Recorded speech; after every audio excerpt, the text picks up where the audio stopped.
go, y'all.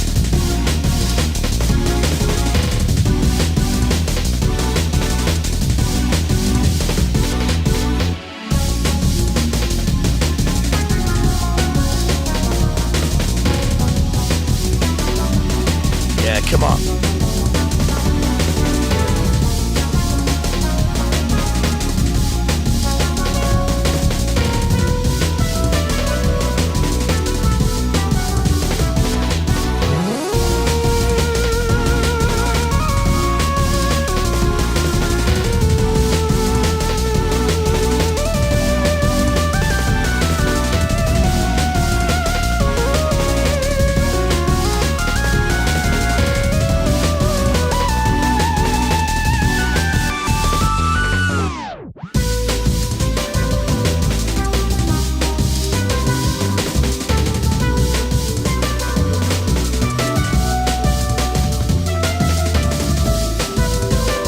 Let's go, y'all.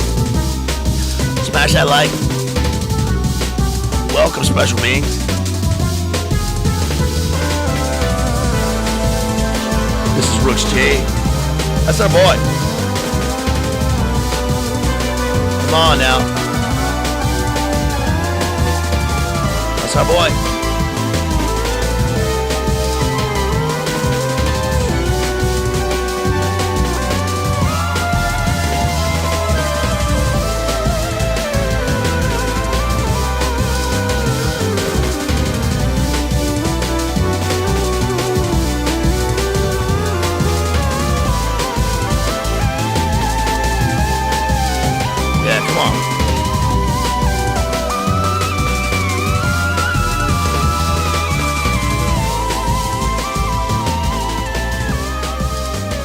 That's our boy.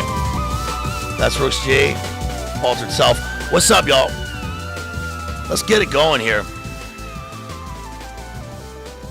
Let's get it going. So, tonight, we're covering Do Androids Dream of Electric Sheep? This is Philip K. Dick's 1968 novel. I'm mainly focusing on this.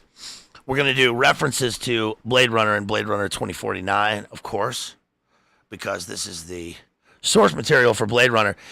And first off, I avoided, this is another novel that I avoided for a long time. I avoided PKD's book for a long time for various reasons. I always have a reason for avoiding a novel. But this is not one that you should avoid. So I'll start off by saying that this book is in the realm of course, you know, we've got the matrix of dystopian novels and films, and this is somewhere, you know, we find ourselves somewhere in the midst of Brave New World in 1984 right now, along with a few other things. But this book is probably bleaker than 1984 and Brave New World on a few different levels. And I think that whereas Brave New World is a kind of slavery that people walk into, and 1984 is kind of unavoidable, and of course is something that is put on to people. And of course there's you can't get much worse than 1984. We're probably more in a Brave New World situation now. But Do Androids Dream of Electric Sheep is somehow both a cerebral and an incredibly emotional novel, and it really, I can't find much to compare it to in terms of its tone, right? You know, except for some pretty extraneous novels, things that have nothing to do with this. That's often the way that it goes with literature. We find things that relate in a number of strange ways, and I think that in one way, this is a weird comparison, but in one way, this book reminds me of Big Sur by Jack Kerouac, and not in any way in terms of its thematic material, but really in terms of its tone and the build-up that it has towards this incredible denouement in the book. And it kind of reminds me in terms of the momentum of Bret Easton Ellis's Lunar Park. And I think that PKD has really achieved something with this book. It is a real gut punch, and it's strange how he does that because the book it works on a few different meta levels here, and it is entirely human and inhuman. It's more human than human. Remember, we have that in Blade Runner, but this one is something that is, we have this convergence of worlds. We've got the East and the West in this sort of post-nuke globalist world, where we also have, remember the movie Elysium, where we have Off-World. It's another Off-World movie, but Off-World never actually exists in the book. It's only referenced. And so that I bring that part up because it really leads you to wonder whether there is an off-world at all, whether there's an off-world, and whether Rick is human. I think my final analysis, my final sort of point that I came to in the narrative is that Rick Deckard is human, but that's part of the narrative arc that occurs, because in a world of inhumanity and in a world of androids that are mimicking human beings, one questions whether one's own sanity, I think, and personhood really accomplishes, whether it reaches a point of inhumanity, because that's part of Rick's passage here. So I'll take you to one passage just before I begin, because this one's incredible. Let's see. It says on page 212, but what I've done, he thought, that's become alien to me. In fact, everything about me has become unnatural. I've become an unnatural self. Further on the page, he says, here there existed no one to record his or anyone else's degradation, and any courage or pride which might manifest itself here at the end would go unmarked. The dead stones, the dust-stricken weeds, dry and dying, perceived nothing, recollected nothing about him or themselves. And then further on page, let's see, on page 188, it says, life for J.R. Isidore had definitely taken an upswing. J.R. Isidore we're going to get to is what we call a chicken head. And a chicken head is a sort of mentally, personally, and emotionally, he's emotionally heightened, but he is cerebrally degraded because of the ubiquitous dust that occurs as a result of the radiation of the irradiated world. So it says he entered Pris's former apartment, unplugged the TV set, and detached the antenna.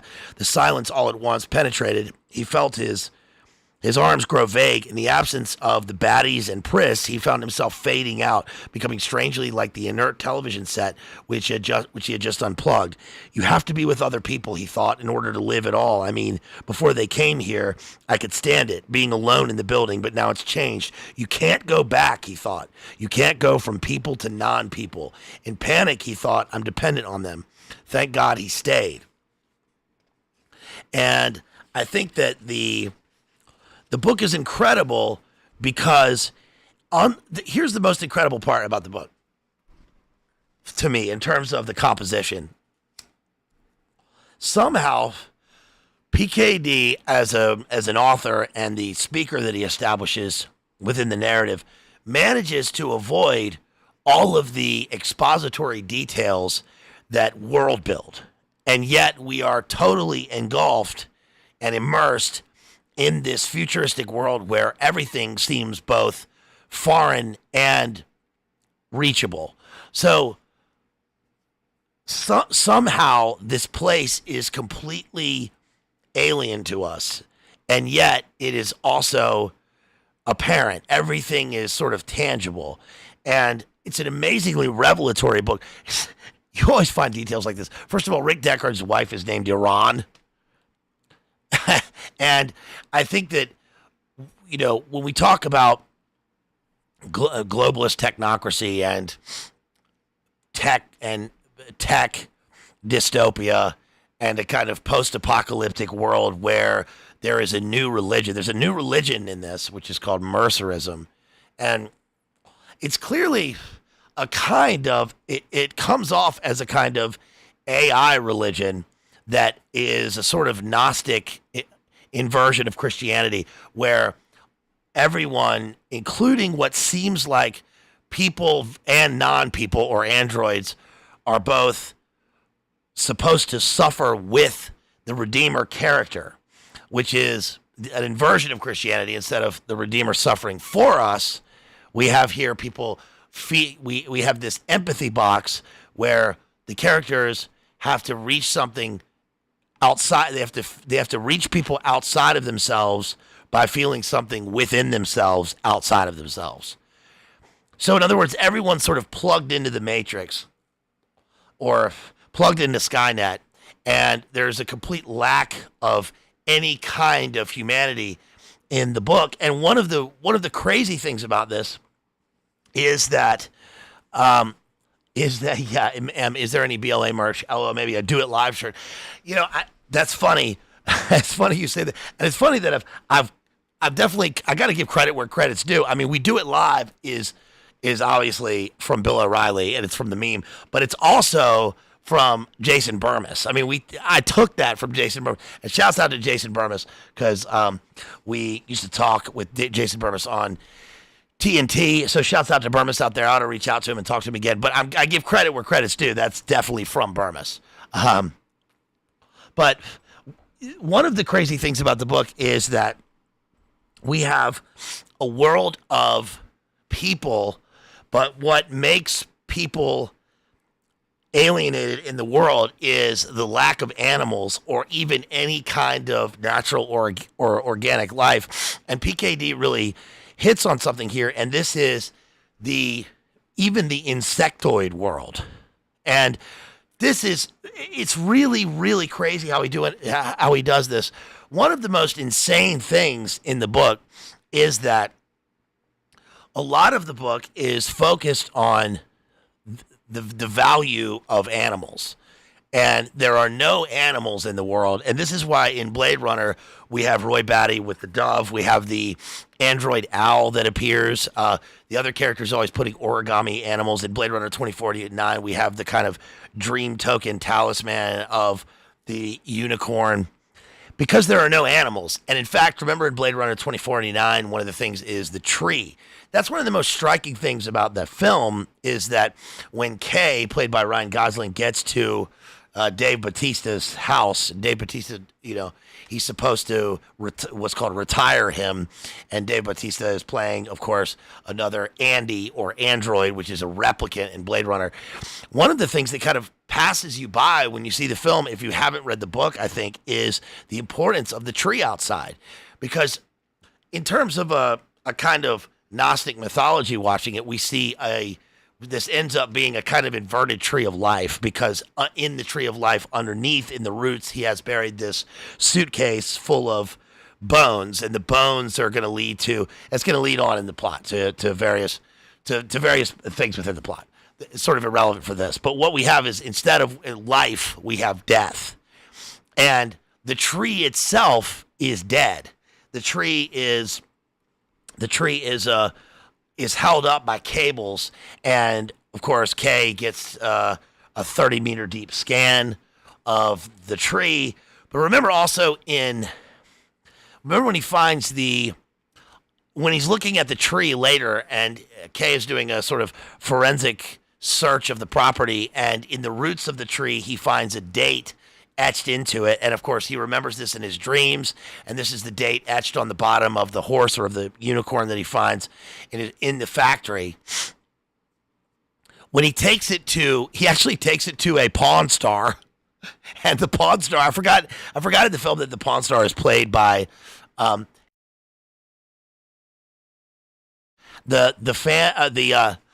Pawn Star is played by I am the captain now.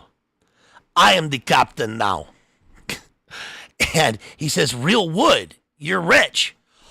because there is no wood. It's actually ancient wood. There's no wood. And this is why the book, I think, the film is, what's crazy is that the book is far more bleak than the films are. And this is the power of literature and of words.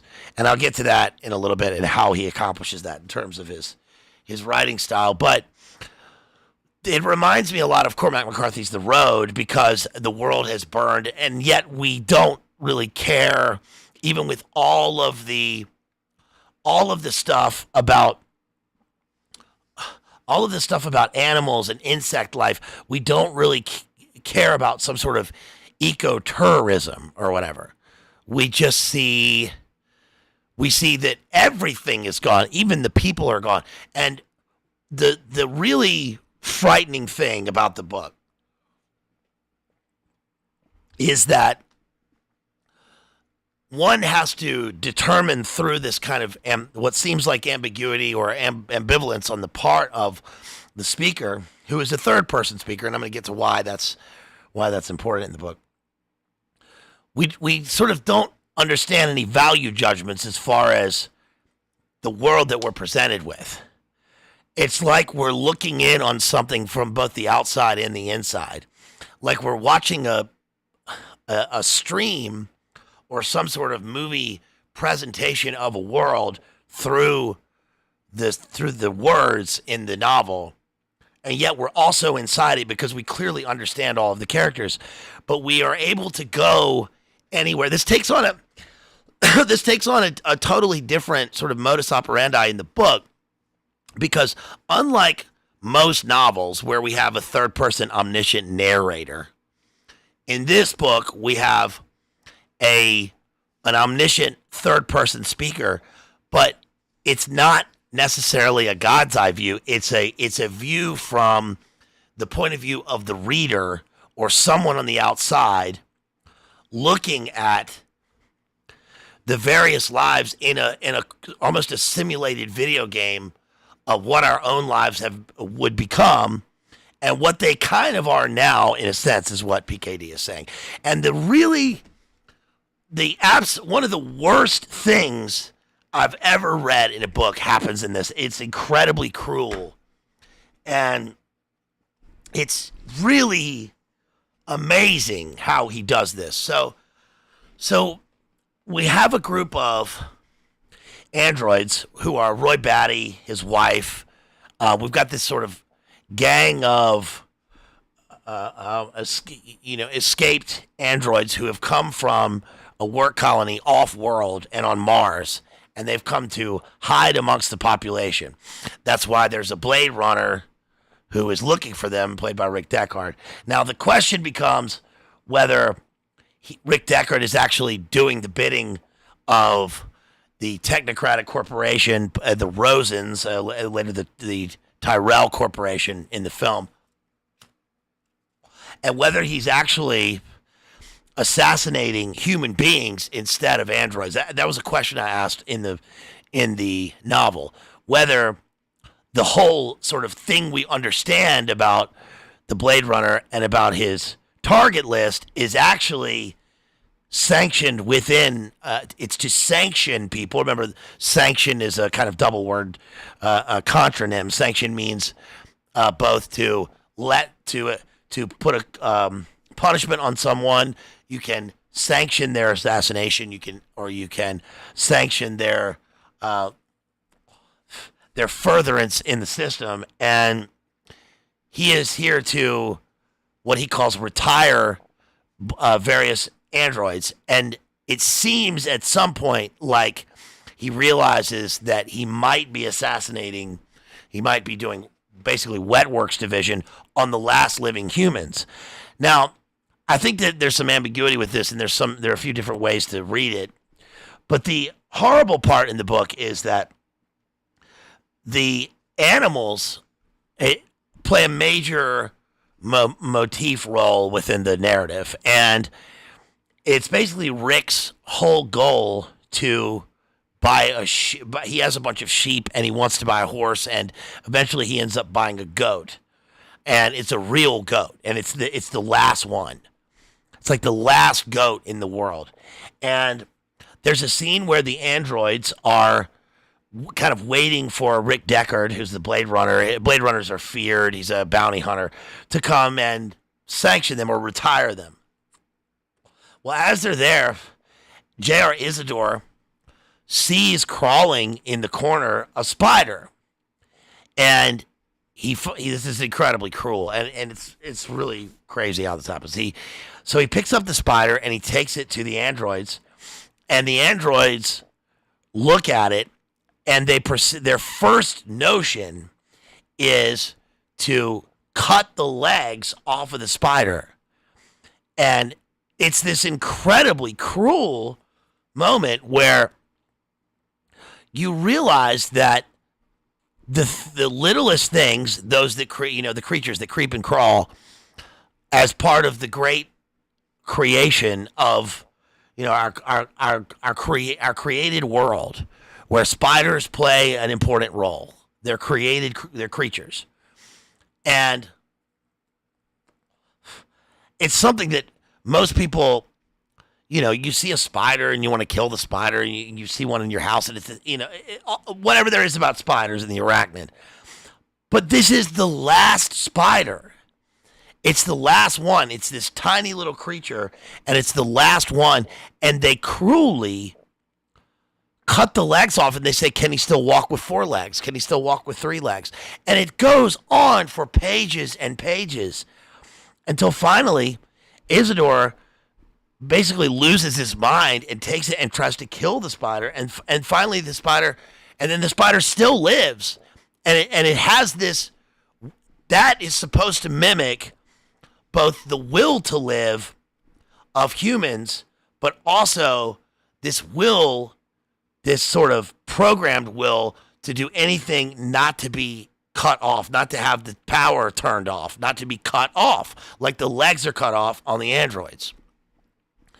And of course, what we learn, and especially what we really learn in Blade Runner 2049, where we have a character, again played by Ryan Gosling, who's Kay, who is said to be a replicant from the beginning of the film. Remember, there's a scene with what's the lady's name? What is she? Robin Wright. Robin Wright says to him, well, you've managed to do pretty well without a soul all this time. And he has to do baseline tests, which mimic the vulgar Kampf tests in the book. Cells within cells, intermingled within cells, kind of MK Ultra programming test. And he thinks that, he is an android. But then he has these memories, and he starts to think, this is the great twist in the film, he starts to think that maybe he is the miracle, that he is the he's a born robot. So the great miracle, so-called miracle in Blade Runner 2049, when he comes across Dave Bautista says, you've never seen a miracle. It's a powerful point in the film. He says you've never seen a miracle, and we learn that the miracle is that a child was born of a human and a robot. So when he goes into the research of this thing, he finds 2 DNA strands. And it says that in the records, that's the whole thing that gets him noticed by Neander Wallace and his, the death bot woman, the fembot who comes after him in the Hall of Records. He notices that they notice that he's looking for this person, and that there was someone born. This is the chosen one, but it says that there was a boy and a girl. So now we have Gemini, Apollo, and Artemis twins.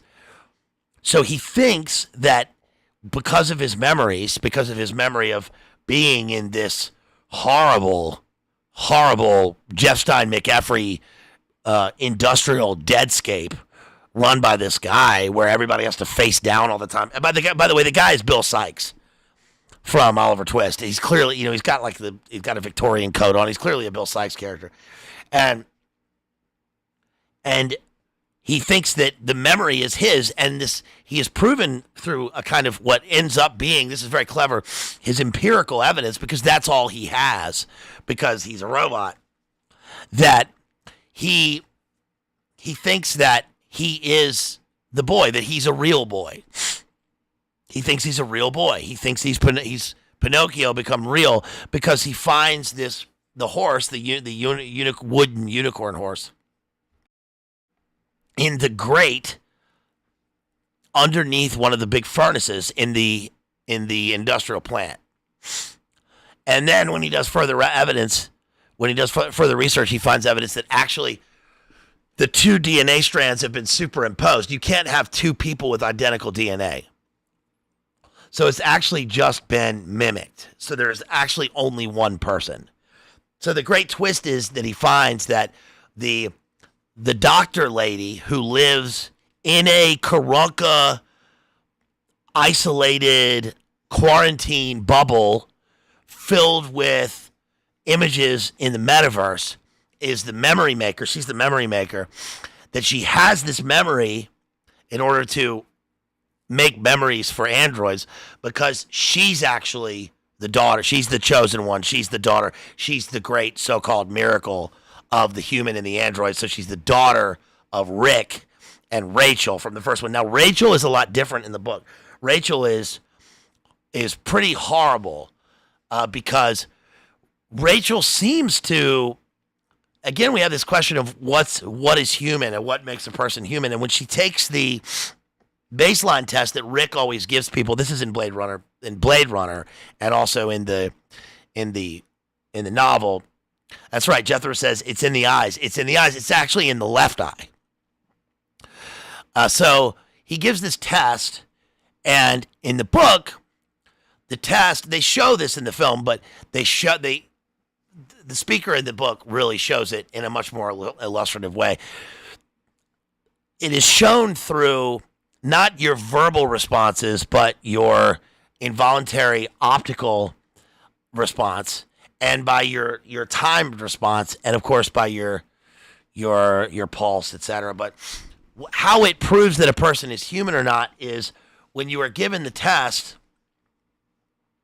you are given this series of base, like, yo, what's up, Maddie? You're given this series of sort of almost Jose Delgado type MK Ultra responses.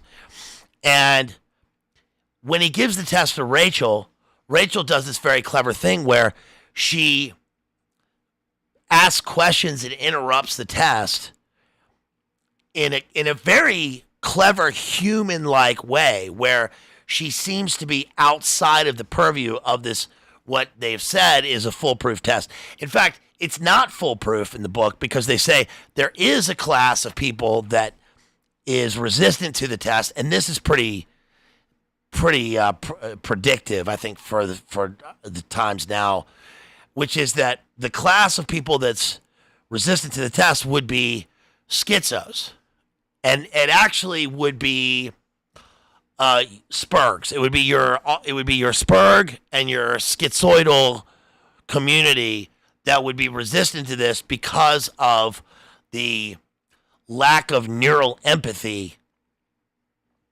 inherent within their very being at this point. So there's a whole class that seems to be resistant to it, but she doesn't fit into that. So maybe she's the one person who seems to be pure outside of it.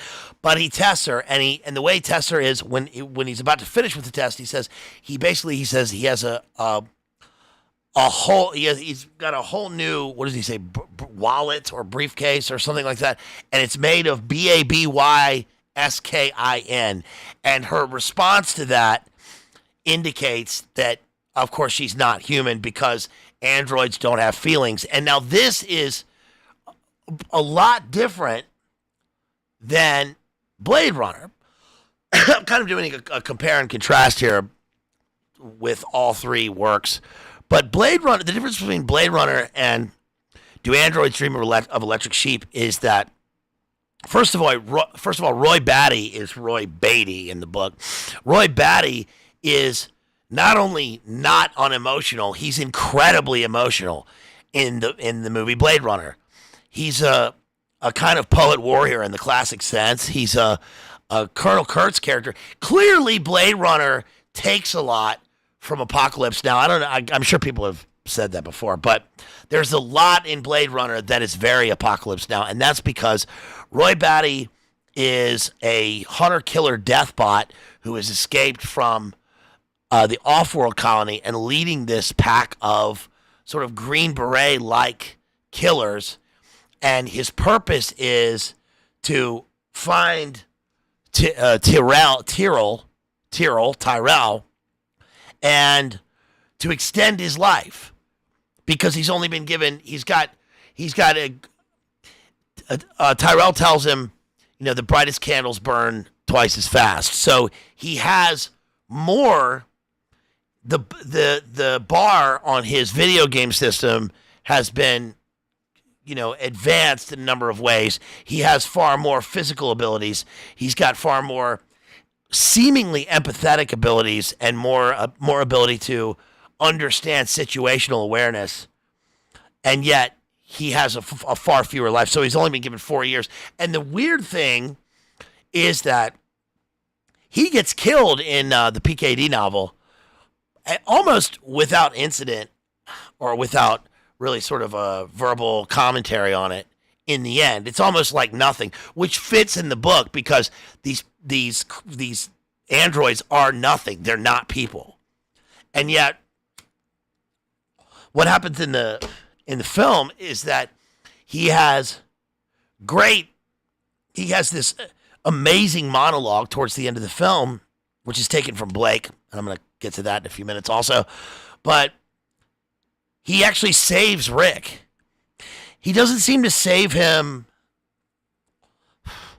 because he's giving. He sort of seems to save him out of some sort of self-preservation instinct, programmed instinct, and that is the purpose of that is to have him bear witness to this epic Blakean monologue that he gives at the end of the film.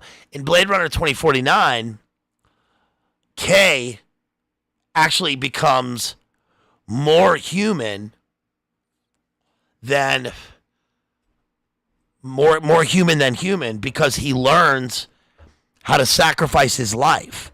So he learns that basically he has kind of two choices here, and he does this by choice.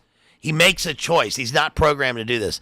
The choice is that he either decides to complete the job he's doing, or to preserve his own life, or to give up his life so that Rick, now old Rick, now Harrison Ford, give me back my family, can get back to his family, which is his daughter. Where's my daughter? Give me back my daughter! You know that guy that trolled Tiger Woods at Augusta for years? He followed Tiger Woods around all the major golf tournaments. And every time Tiger Woods tees off, he goes, give me back my daughter! Where's my son? Give me back my family. He knew he was doing a Harrison Ford the whole time. So that's incredible. Yeah, I should play a villain. That would be great. Would I be good at playing a villain? Yes. Somebody get me a movie role. Look, I don't act anymore, but I only need a few things. I'm not going to say what they are.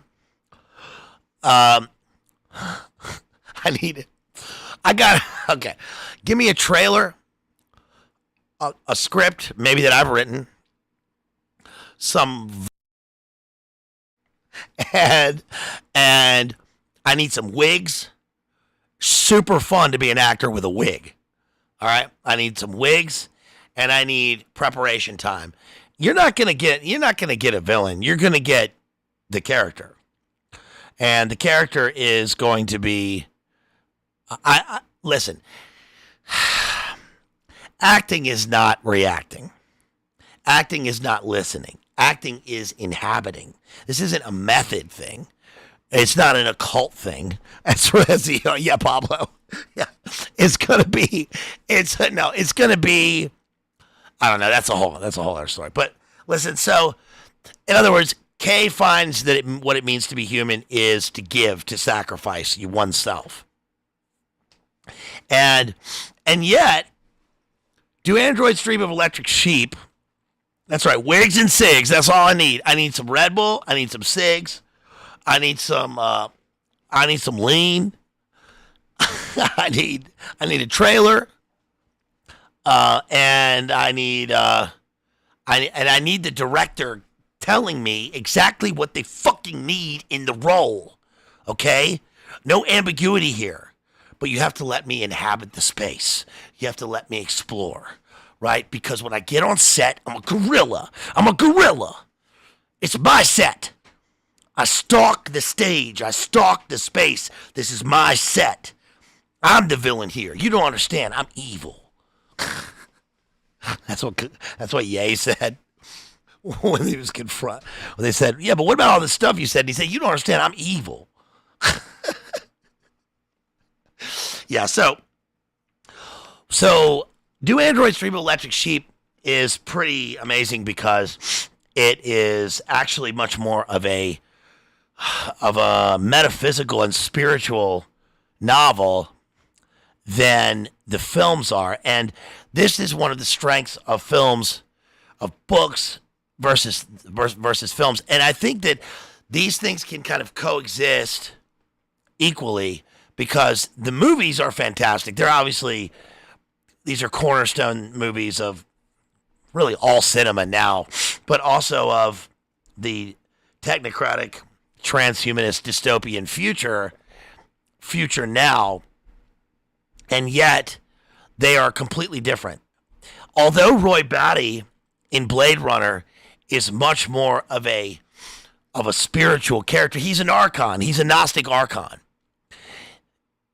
The book is actually much more than that, and the films end up being a kind of philosophical treatise on the notion of dreams and our inner self versus our outer self.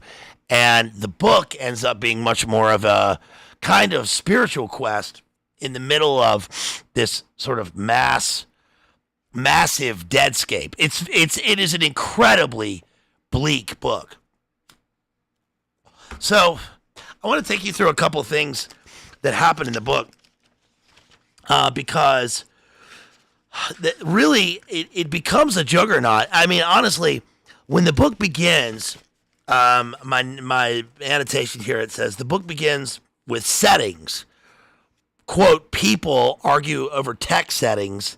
The exterior functionality of tech morphs into an interior emotional control. And that's because Rick and Iran, his wife, are sort of deciding what settings are best in their coom pod for their emotional stability and how they're going to exist in the present. And they use this thing. What's up, Ruckus? There's Ruckus. Shouts out to everybody out there. Thanks for joining me here. Hey, you guys, make sure you smash the like and share the stream. And also, if you want to support, you can grab some memberships down there. Our friend Mark gifted 10 memberships. So thank you so much. And also, I've got some membership only streams coming out. Yes, Iran. Crazy that came up. So it's a major synchro. But when I hear Penfield, I think Matt Pinfield. Remember the host of Headbangers Ball? Jason knows what I'm talking about. But this is the Penfield. So it begins with a merry little surge of electricity piped by automatic alarm from the mood organ beside his bed awakened Rick Deckard. Surprised, it always surprised him to find himself awake without prior notice. He rose from the bed, stood up in his multicolored pajamas, and stretched. Now, in her bed, his wife Iran opened her gray, unmerry eyes, blinked, then groaned, and shut her eyes again. There doesn't seem to be a lot happening in the opening paragraph, and yet this is incredibly subtle in the book because what the speaker here is doing is he's giving us the process of a human waking up. Yeah, Pinfield was the bald guy. This is human beings waking up or androids powering on. And this is why it begins with a little surge of electricity. Even though it's surged into the automatic alarm and the mood organ beside his bed, we don't know whether Rick is real or not at this point. And we realize that later on. We sort of come to the conclusion in Flux that the character may be an android. And we don't really know. And there's still some ambivalence within the book. But also the mood organ reminds me of, obviously, of the Soma ORGIES in Brave New World, because there's a kind of synthetic ambiance that occurs within the setting here. You set your pen feel too weak, he said to her. I'll reset it and you'll be awake, and keep your hand off my settings. Do you understand? We're looking at exterior settings, but we don't know whether the exterior settings are a mask for some sort of interior settings. Even on the first page, get your crude cop's hand away, Iran says. I'm not a cop. He felt irritable now, although he hadn't dialed for it. You're worse, his wife said, her eyes still shut. You're a murderer hired by the cops. I've never killed a human being in my life. His irritability had risen now, had become outright hostility. Another thing that occurs in this book is you notice that Rick continuously says, my God. He uses that as a kind of interior phrase, a kind of awakening phrase, but it's capitalized throughout most of the book. And this sort of leads me to believe that Rick is a human and that he says this subconsciously as if he's calling on God. Whereas when we meet the androids, the God is lowercased. And so this is a programmed phrase where they actually have no concept of that because they're androids. But it becomes skewed within the novel. Also, did you know that the book takes place January 3rd, 2021? It takes place 3 days before the big event, capital E event. In the movie, of course, it's 2019, and then we have Blade Runner 2049. But we have this long thing about settings, and of course they have the pinfield device, and then they have the empathy box. She says, but that used to be considered a sign of mental illness. It says, at that moment when I had the TV sound off, I was in a 382 mood. I just dialed it. So although I heard the emptiness intellectually, I didn't feel it. My first reaction consisted of being grateful that we could afford a Penfield mood organ. But then I realized how unhealthy it was, sensing the absence of life, not just in the building, but everywhere, and not reacting. Do you see? I guess you don't. This to me is not the natural process of a person thinking, even though we have that mimicked in the syntax. The way that the sentences are structured sounds like we have code transcribed into human language, as if it's a continuous process of androids waking up and finding the proper way into a code and how they're supposed to react based on an algorithm. But that used to be considered a sign of mental illness. They called it absence of appropriate effect. So I left the TV sound off and I sat down at my mood organ and I experimented. And I finally found a setting for despair. Her dark, pert face showed satisfaction, as if she had achieved something of worth. So I put it on my schedule for twice a month. I think that's a reasonable amount of time to feel hopeless about everything, about staying here on Earth after everybody who's smart has emigrated, don't you think? As if, again, lack of empathy doesn't just mean that the characters don't feel for each other in a positive way. Yeah, thank you for the binary code. Enfant terrible. They don't just that brings up a good point. One of the things about binary code in Blade Runner 2049 that's interesting. I caught a little sort of nuance here, a mistake, I think, is that I assume that when the characters say that their emotions are just binary code. This is what I think Robin Wright says it to Kay. In other words, he doesn't really have emotions It's all just binary code and an algorithm. But yet, if it's Blade Runner 2049 and this exists in the future where AI has taken physical form, then we wouldn't have binary code. We would be on quantum. We would be on quantum computing, and there wouldn't be anything to turn off. Everything's on all the time, and that's one of the that leads to a further existential threat that would be inherent within the robots, because if nothing can turn off, and yet they can still be retired, then it means that there's still the memory of being turned off or the memory of death. But they don't know what death is. They just know it's being switched off. And in fact, there's a term in the book called Tomb World for this. And Tomb World, the best way I think to imagine Tomb World is essentially the basement world of Westworld. Do you remember in Westworld, the goal, what we think is happening in Westworld, we've covered Westworld, but what we think is happening in Westworld is that when Ben Barnes' character is smoking all the robots, Red Dead Redemption style, we think that it's cruel, and it is cruel. Whether they're human or not, their actions are depraved by being in this place.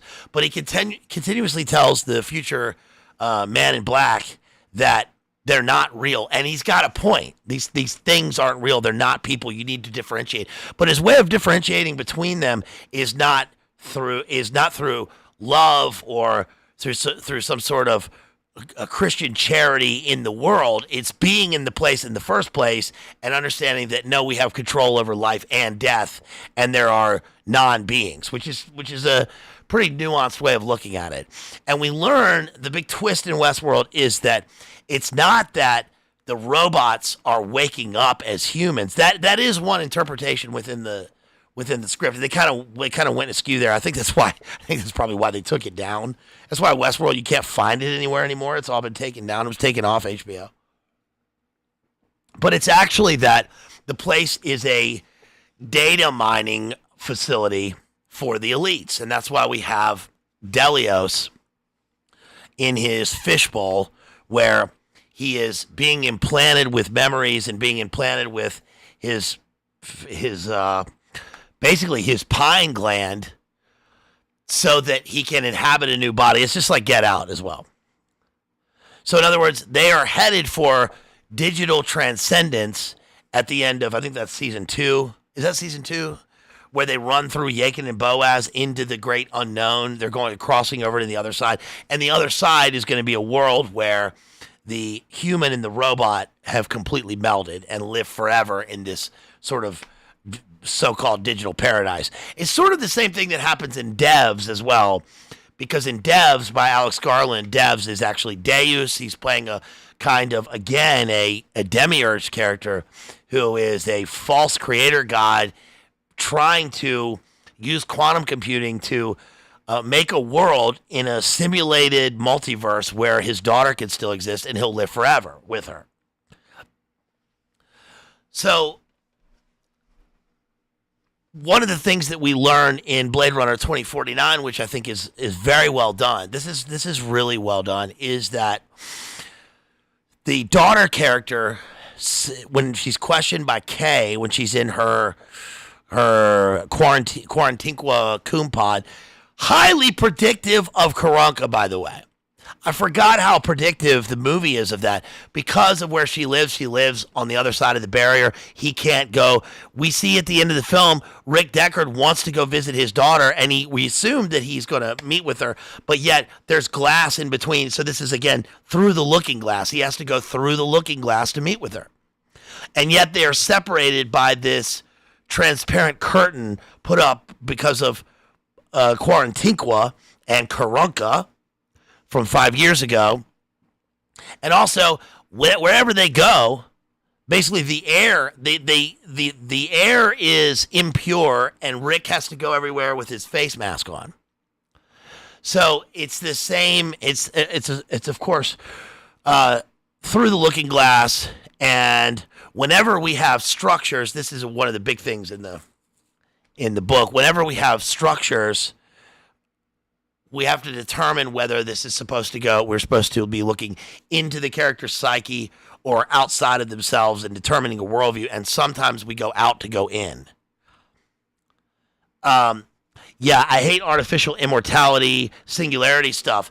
I mean, it is a hateable thing because it is both so inhuman and inhumane, but also something that that has been pushed on us from the very beginning, because the singularity, the artificial immortality thing, is Garden of Eden stuff. That's one of the whole purposes. We talked about this with Narnia.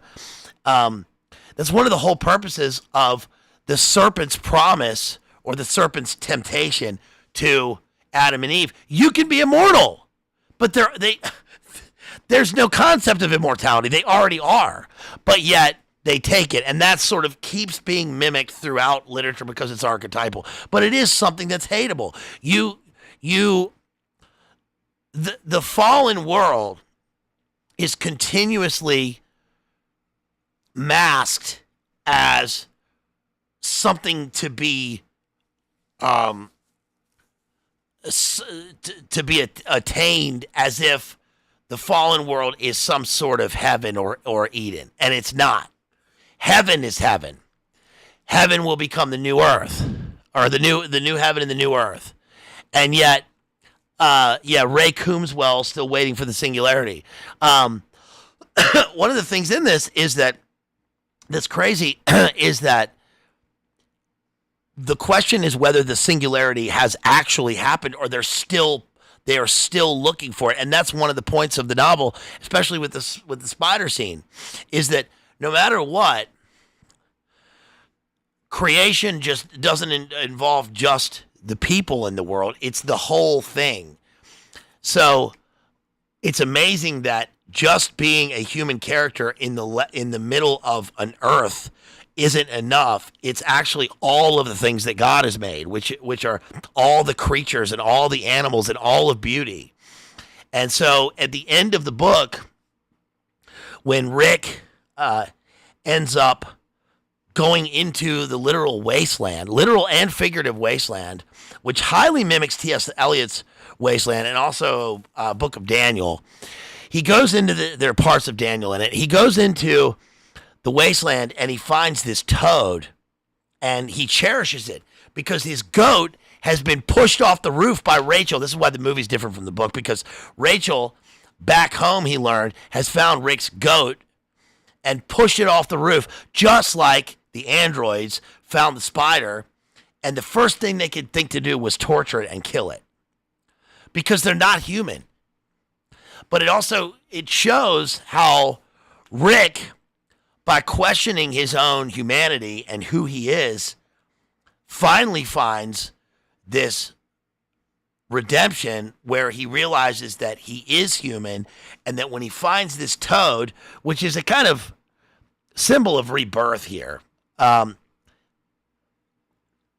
he finds out the toad is not real. He finds it's a robotic toad. It's an android toad. And at that point, though, he doesn't care because it's still the symbol of the toad that he loves.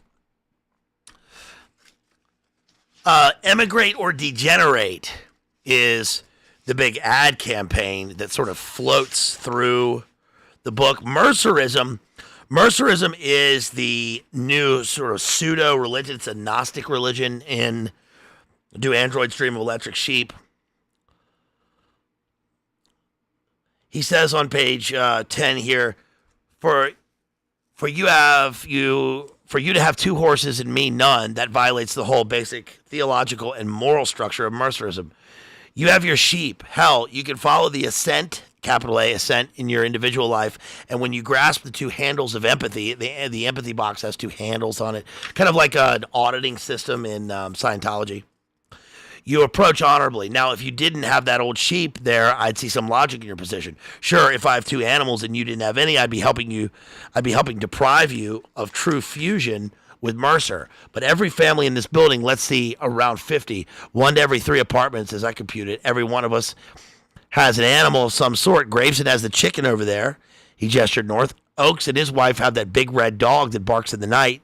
He pondered. I think Ed Smith has a cat down in his apartment. At least he says so, but no one's ever seen it. Possibly he's just pretending. And Mercerism is you can follow your ascent in your individual life. Mercer is this kind of AI deity that everyone taps into through the empathy box, and they continuously see a vision of Mercer at the point of where he's about to be stoned. He's about to be stoned by people. Cast the first stone. Well, he's about to have the stone cast into him, and you're supposed to. People feel what it's like to be hit with the stone, so they suffer with the deity. And at the end of the book, Rick actually melds with Mercer, and then he finds out through a character named Buster Friendly. Buster Friendly is an AJ character. Buster Friendly is a character who is trying to tell the remaining people on Earth, Mercer isn't real. It's an AI hoax. It's an AI fake religion. And at that point, he still sees a vision of Mercer, so he doesn't know whether he's fake or not. And Mercer, it turns out, is an actor who has been portrayed, who is portraying this kind of deity character, but there's nothing else for him in the world. And so then he questions whether even that's real. But at that point, he doesn't care because he sort of reached some sort of transcendence, which is the ability to feel, but to feel for others, to give, and by giving, receive. But it is an incredibly Gnostic book. Rand Corporation, of course, is mentioned in chapter 2. The idea of obliteration. Let me read this real quick. It says, in a giant, empty, decaying building which had once housed thousands, a single TV set hawked its wares to an uninhabited room. That sentence right there pretty much encapsulates the entire book.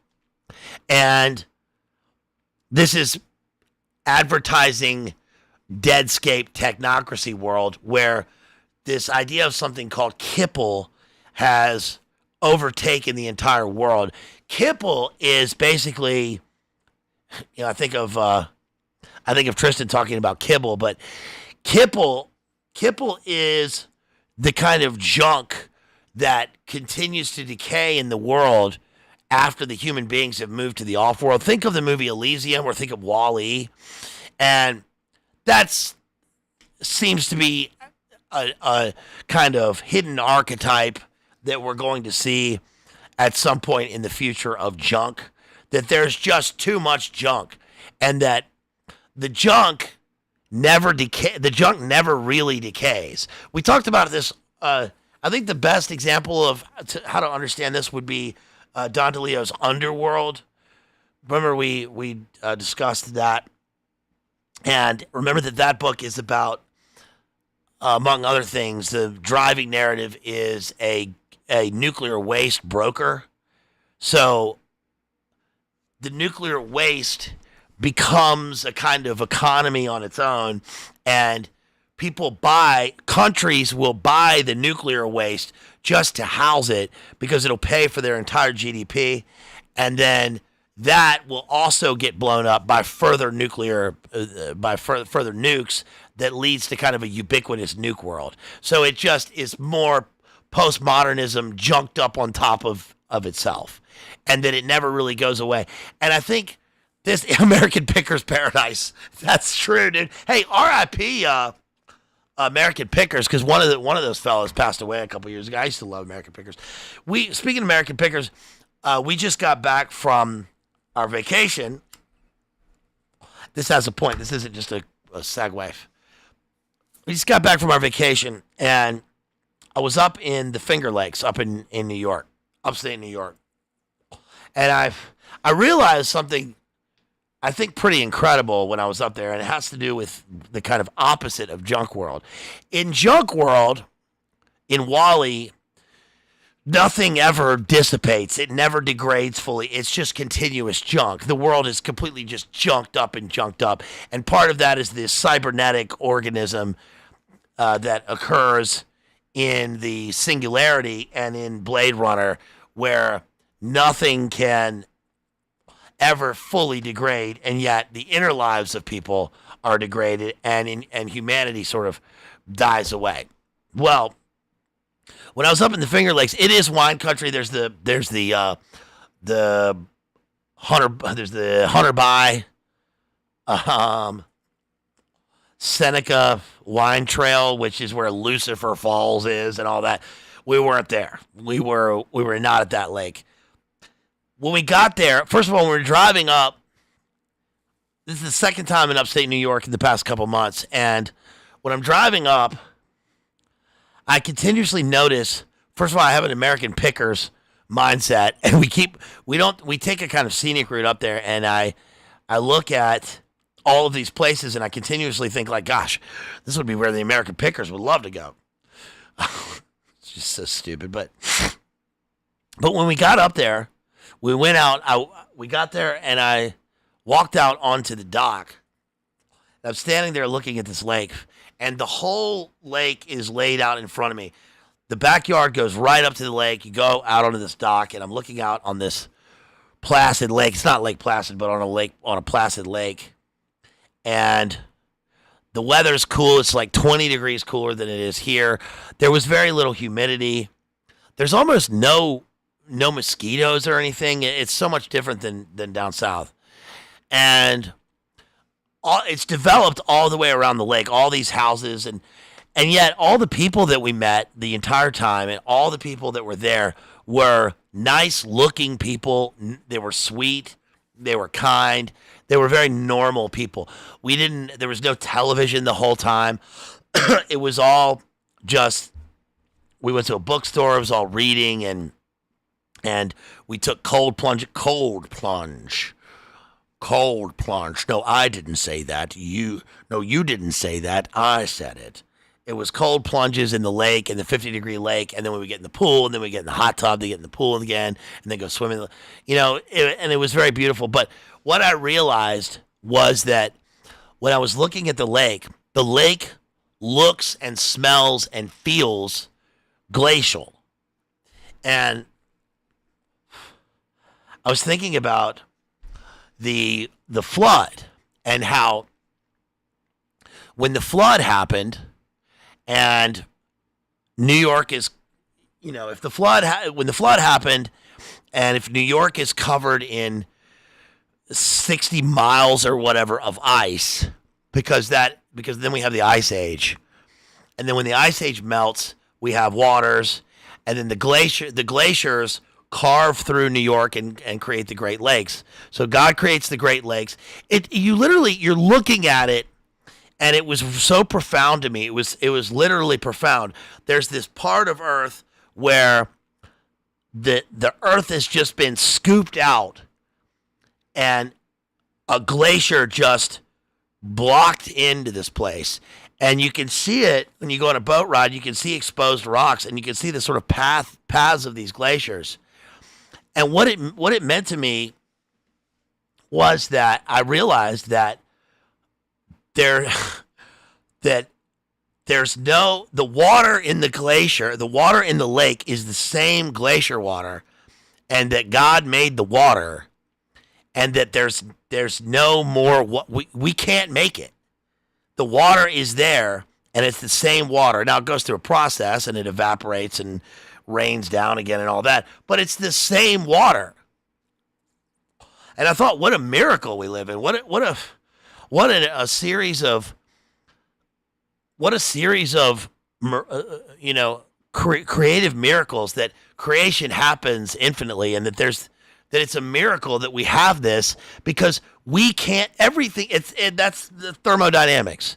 We can't make the things that aren't already provided for us by God. We have this globe, and we have this world, and we have these tools that God gave us, and we can't make something outside of that system. So the water that's there is the same water. Does that make sense to you? And that to me is the total opposite of junk world, where we can create, in the opposite sense, we create the garbage. You can leave around the garbage of humanity in the world, and it just continues to pile up. It's the opposite. It's the kind of what becomes the sort of Gnostic opposite of God's creation, which is that in the book there's this false creation. There's also think of Blade Runner 2049, where you have Niander Wallace, who is clearly Satan. He's a satanic character in the movie. It's Jared Leto, who's a blind creator god, who is literally, he's bearing children out of nothing that are born from garbage sacks that fall from the sky, and he calls them his angels. And his whole purpose is to do a Herod and find this creative, this created being that was accidental and destroy it. And he thinks that creation is to make slaves, basically. DJ says, we have to drive for 3 hours to get snow. Yeah, we took a ride around the lake on this boat with, I wanted it to be Captain Sandy from Below Deck. It was a different captain, but I kept calling her Captain Sandy. Okay, Captain Sandy, anything you want. And she told us that, the lake doesn't really it doesn't flood. It's a self-contained lake, but it does get water spouts and water tornadoes, which is crazy. And in the wintertime, it can get to like negative 20 degrees. But it just smells clean. The air was so clear and so clean. And that's not to say it can't be clean down here. Of course, lakes in Virginia, one of the biggest lakes in Virginia is Lake Anna, and it is 90% polluted. If you get in the lake, apparently it's got runoff from all of the toxic fertilizer, but it's also completely toxified with, I don't know if it's got nuclear waste in it or whatever, but you're almost guaranteed to get brainworms. The worst thing I think on a lake is toxic algae blooms. I hate the word bloom referring to something like algae or something toxic. Like if you're swimming and you see a green bloom. Ugh. That's fucking so nasty, dude. This says, this ownerless ruin had, before a World War terminus, been tended and maintained. Here had been the suburbs of San Francisco, a short ride by monorail, rapid transit. The entire peninsula had chattered like a bird tree with life and opinions and complaints, and now the watchful owners had either died or migrated to a colony world, mostly the former. It had been a costly war despite the valiant predictions of the Pentagon and its smug scientific vassal, the Rand Corporation, which had in fact existed not far from this spot. Like the apartment owners, the corporation had departed evidently for good. No one had missed it. In addition, no one today remembered why the war had come about or who, if anyone, had won. That's 1984. The dust had contaminated most of the planet's surface and had originated in no country and no one. Even the wartime enemy had planned on it. First, strangely, the owls had died. At the time, it had seemed almost funny, the fat, fluffy white birds lying here and there in yards and on streets, coming out no earlier than twilight as they had a lot while alive. The owls escaped notice. Medieval plagues had manifested themselves in a similar way in the form of many dead rats. This plague, however, had descended from above. Isn't that crazy?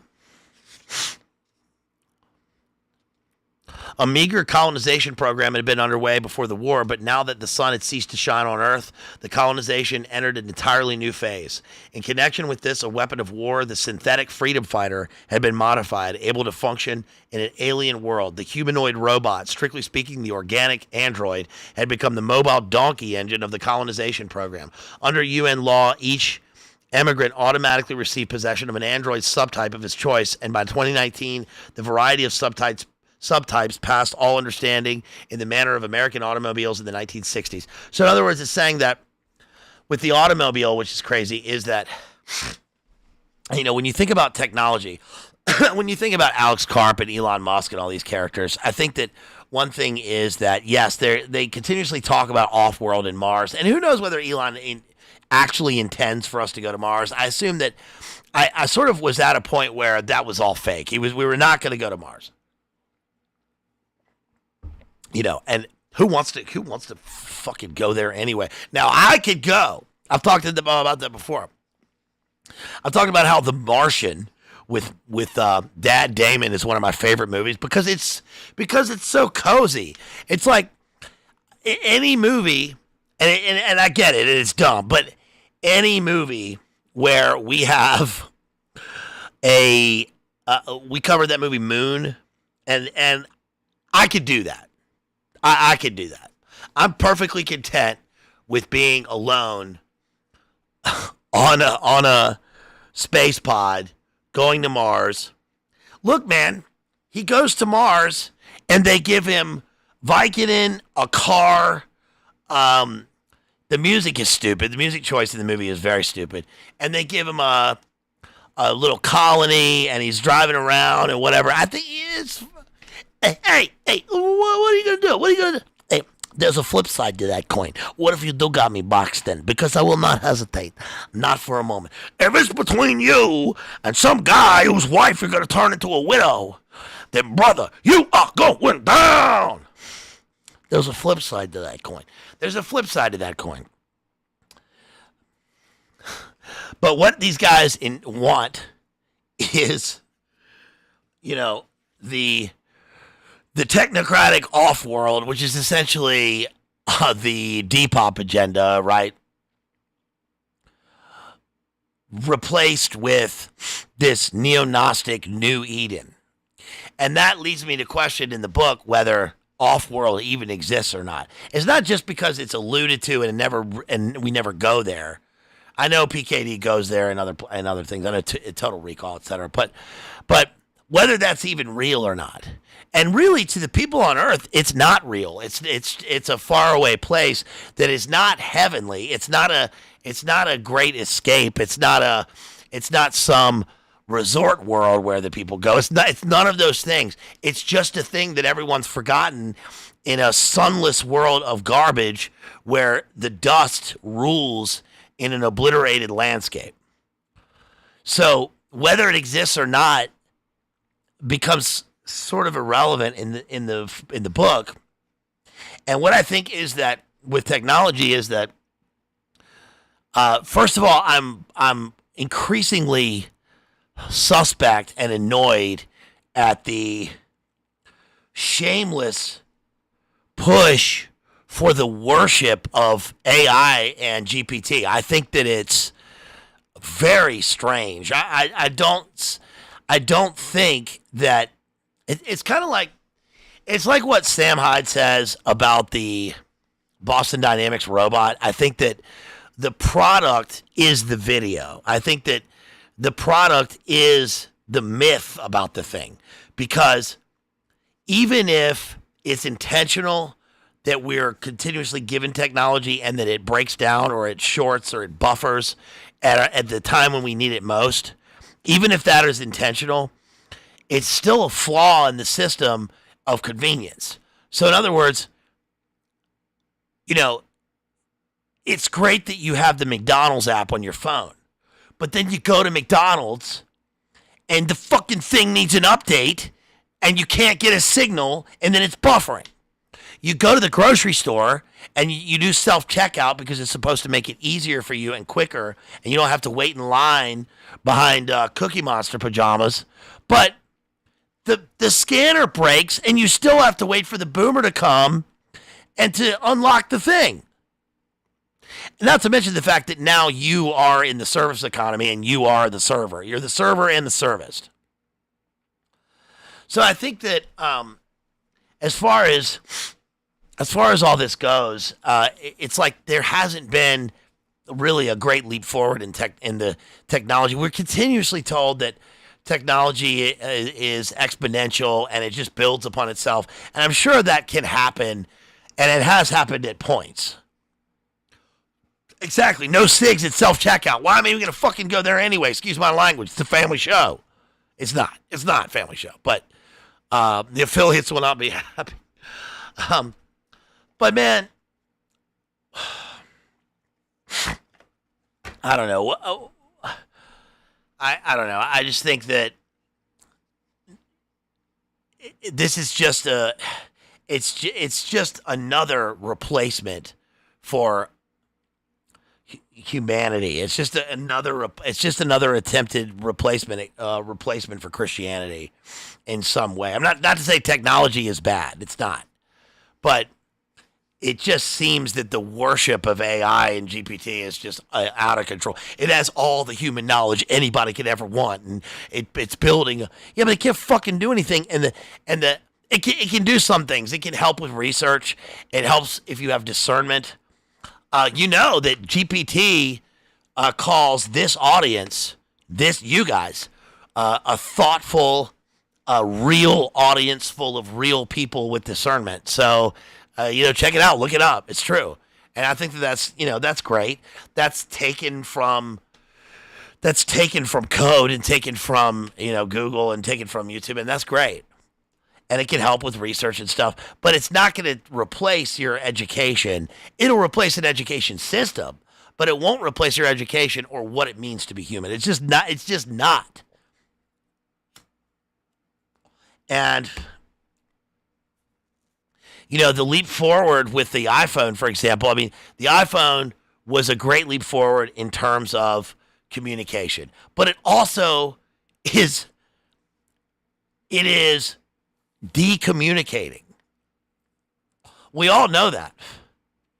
So as much time as, your mom might have spent on the phone in the 90s talking to people, and you might have thought that was annoying, you might have thought it was old school, your mom was still talking to people.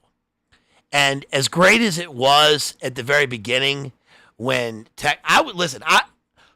here's something to brag about. I was texting before anybody here was texting. I guarantee it. Because when I went to school in Belfast, I was given a BT cell phone from the Bank of Ireland for being a fresher. And it was brand new, and it had texting capability. This was still analog phone, still had one little strip across it, and you texted, with buttons. This is before, like, Nokia or anything. This is a BT cell phone. And then when I got back to America, we had, everybody had a Nokia here. Eventually, I got an Orange over there, but everybody was, and I was like, hey, I'll text you. And people were like, what the fuck is that? And it took 2 or 3 years before everybody caught up to texting. And then texting became the very convenient thing for a number of years. You remember in 21 Jump Street, that film with Channing Tatum when he's talking to the girl? It's a millennial movie. So he's talking to the girl with the weird feet. And they're talking about, he's like, yeah, I'll call you. And she's like, call me. No, text me. Why would I text? And that was a thing for a while. That was like late 2000s through the teens, 2000 teens, texting. Nobody wanted to call. And people still, I'm sure a lot of you guys probably still don't like to talk to people. You get a phone call and you don't want to pick it up. We've talked about this a lot. I don't answer the phone for somebody who is not already in my phone. If that's somebody important, then they can leave a voicemail, and I'll still see it, even though it's blocked. I can still see it, or they can write me an email, or they can find me on here or wherever, and eventually they'll get to me, and that's fine. Or they can recall, and I'll see that it's somebody, or they'll have my area code. or I'll expect the call in the first place. But if somebody calls me and they're in my phone, or I'm expecting a call, or it's from a friend or family, I'm answering the phone unless I'm doing this right now, or unless I'm, already asleep, or even sometimes if I'm asleep. If I get a phone call from somebody that I haven't heard from in a while, I'll assume it's something, so I'll answer the phone. So I'll talk to them. But that's me. I don't know if anybody else should do that, but that's me. I just find it more degrading nowadays to text people than to talk to them on the phone. I find great value in hearing people's voices. I want to hear people's voices. I want to hear what they sound like. And I find it so disconcerting to want to talk to somebody, to want to hear from them, and to let them hear from me. There's nothing better than to let somebody know that you're thinking about them. It could be anybody. And to hear them go, well, I can't talk right now. Let's plan on next week. How about Wednesday at 9? You're like, yeah, but it's Monday the week before. What the fuck? That's weird. Never mind. And some people you only text, and that's great. That's fine. And you got to respect people's boundaries. People have to respect your boundaries. But I just find it, you don't have to talk to people all the time, but reaching out to people is better than not reaching out, and texting is better than no communication with your friends. But I just think this is one of those things where, of course, social media was part of Internet 2.0 or whatever, and this was a hub. We created hubs instead of websites. We created hubs. It's user built. We find each other on there, and then it takes you to websites, and eventually that'll go away. And cyber polygon is basically what the book is about. That's the sort of pre-singularity or the nuke world. But social media. Hey, here's a base take.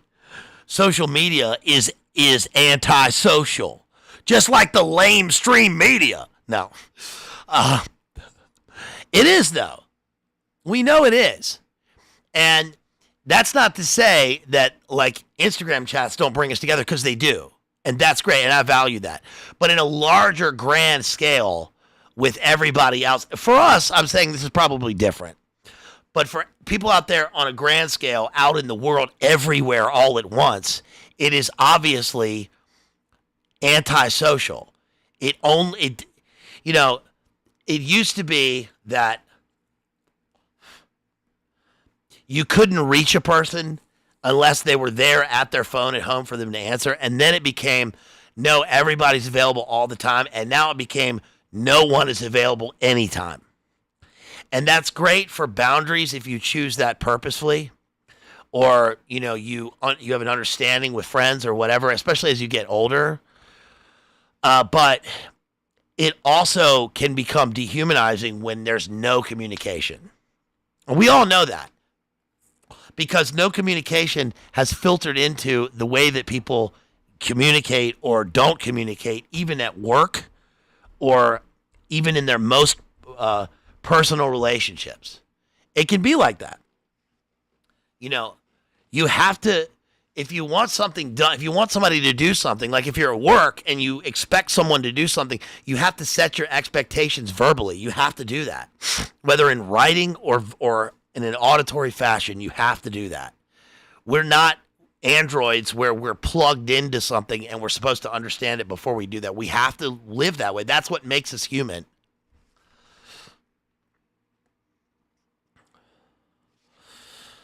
The empathy test is a kind of Turing test, but it's called the Voigt empathy test, and it's devised, of course, by the Pavlov Institute working in the Soviet Union. And no T14 android insofar, at least as was known, had managed to pass that particular test.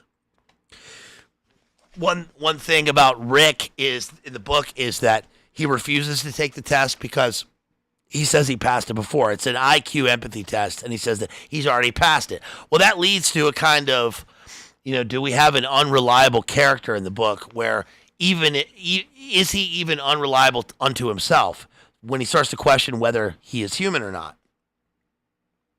He'd wondered, as most people as had most people at one time or another, on page 29, precisely why an android bounced helplessly about when confronted by an empathy measuring test. Empathy, evidently, existed only within the human community, whereas intelligence, to some degree, could be found throughout every phylum and order, including arachnida.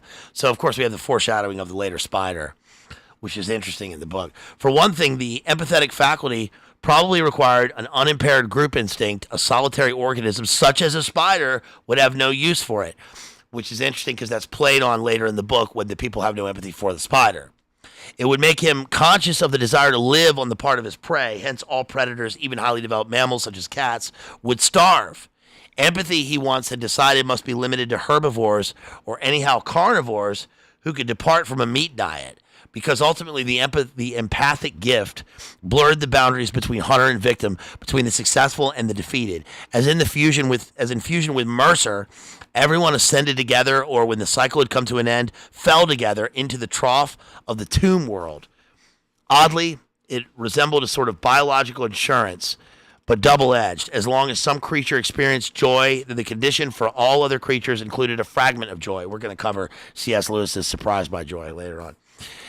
However, if any living being suffered, then for all the rest, the shadow could not be entirely cast off. A herd animal such as man would acquire a higher survival factor through this. An owl or a cobra would be destroyed. Evidently, the humanoid robot constituted a solitary predator.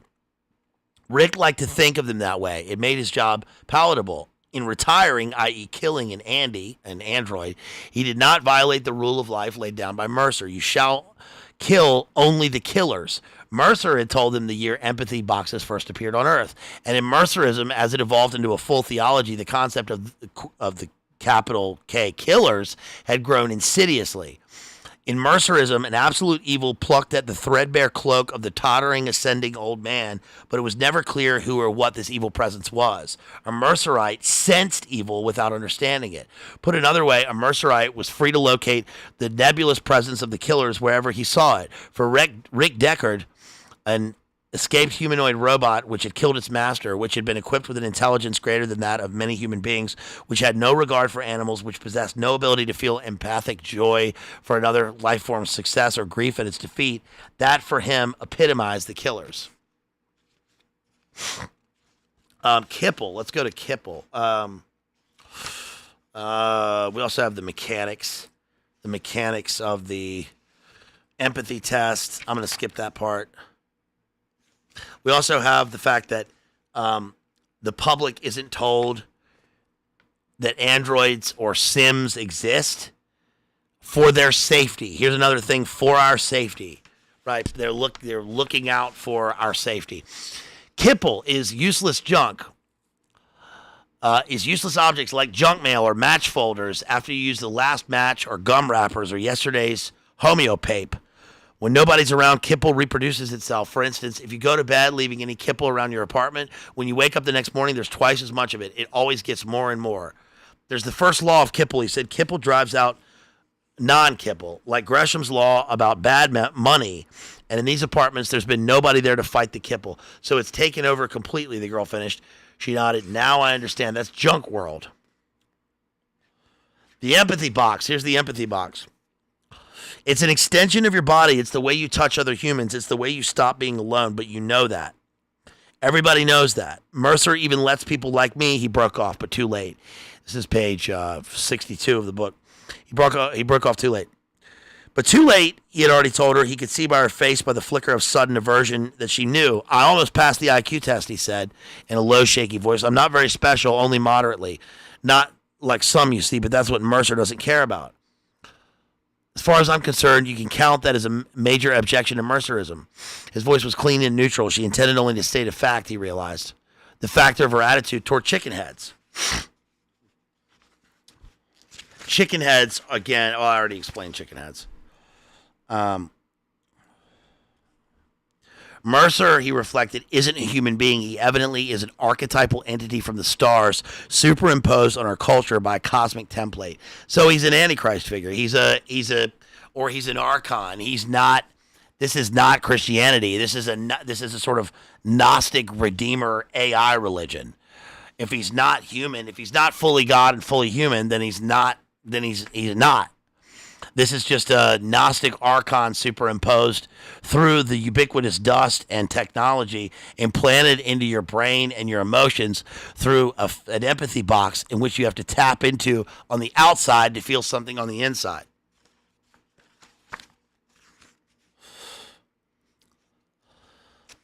All right, so I wrote on page 78 here.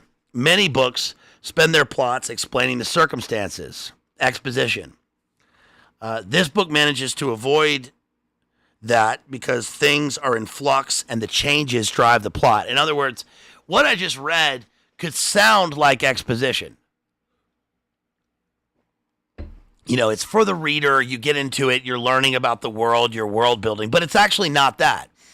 It is at once, it is for the reader. We're learning about the world. But it's actually, in the voice of the speaker, a mimicking of the surroundings where androids are waking up from a sleep state, or where people are continuously understanding their place in junk world in light of tech which has been superimposed on creation. They always have to find their place in the world. Everything is both static and in flux. I said here. Oh, this is where Rick has to meet up with the Soviet cop. So he has to meet up with the Soviet cop, who he then kills because he learns that he is either infiltrated or he's one of the replicants or Andes that he has to get on his hit list. Because Rick has to go through a series of, he basically becomes this famous bounty hunter because he's killed 6 androids in one day, in one series. But it reminds me of Brave New World and 1984 because East and West are working in tandem here. And it becomes, I said, a globalist world where there is a supposed off-world, which of course becomes Gnostic. But it's where worlds sort of collide and at the same time differentiate amongst themselves. The entire planet had begun to disintegrate into junk, and to keep the planet habitable for the remaining population, this is page 80, the junk had to be hauled away occasionally, or as Buster Friendly liked to declare, Earth would die under a layer not of radioactive dust, but of kipple, which is probably insanely accurate. Now, it's also, I think, hubris to assume that human beings can destroy the world, that we could junk up the world so much, or, this is the same kind of argument that the Depop people use to say that that there are too many people. There are not too many people. There are not too many people. You can drive and never see a single damn person for 6 hours driving. Your town right now probably has mostly 1- and 2-story buildings. There's plenty of stuff. We've been provided with plenty.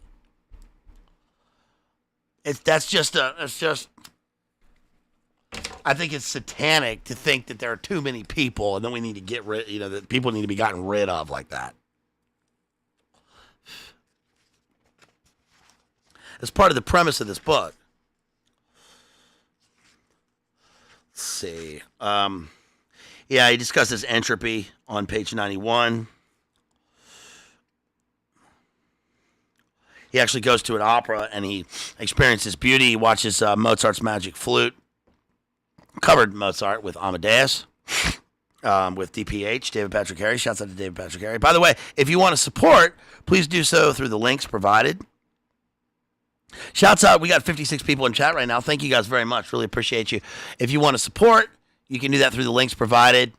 You can also grab a membership. I'll be doing a couple streams later on this week on various films. We've also got the C.S. Lewis series continuing. Please make sure you watch those last couple streams. I really enjoyed doing the Brutalist stream. That one moved kind of slowly, but I really enjoyed doing that one and talking about architecture. If you want to see more movies and films, please hit me up at madmaximalism with 2x's at gmail.com, or you can leave in the comments. I posted on the community tab the other day what movies are relevant right now. And there are a bunch. A lot is happening in the world right now. I mainly thought of Children of Men. If you want to see my Children of Men analysis, which I think is probably the most relevant to what's happening right now in the world. You remember the Fugees, not the Fugees, the group, the Fugees in the movie, and the immigration riots and things that happened in that movie. It's incredibly relevant. So you can grab a membership and watch that. That's in members. I did that one about a year and a half ago. That was one of the first member streams I think that we did. So you can check that out. Yeah, Red Dawn. Red Dawn is a great movie. Most people, hey, that's probably that Mandela effect. People think at Red Dawn that it was the Russians who invaded. Remember, it's the Cubans. Isn't that weird?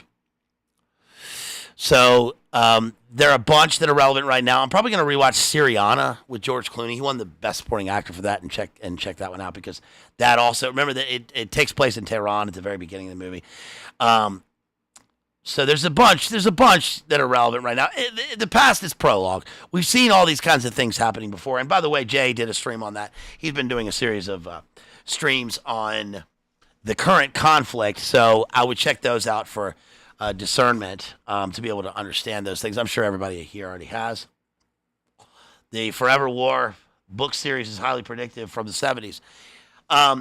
Okay, so he goes and sees the magic flute, and it says, well, Rick thought in real life no such magic bells exist that make your enemy effortlessly disappear.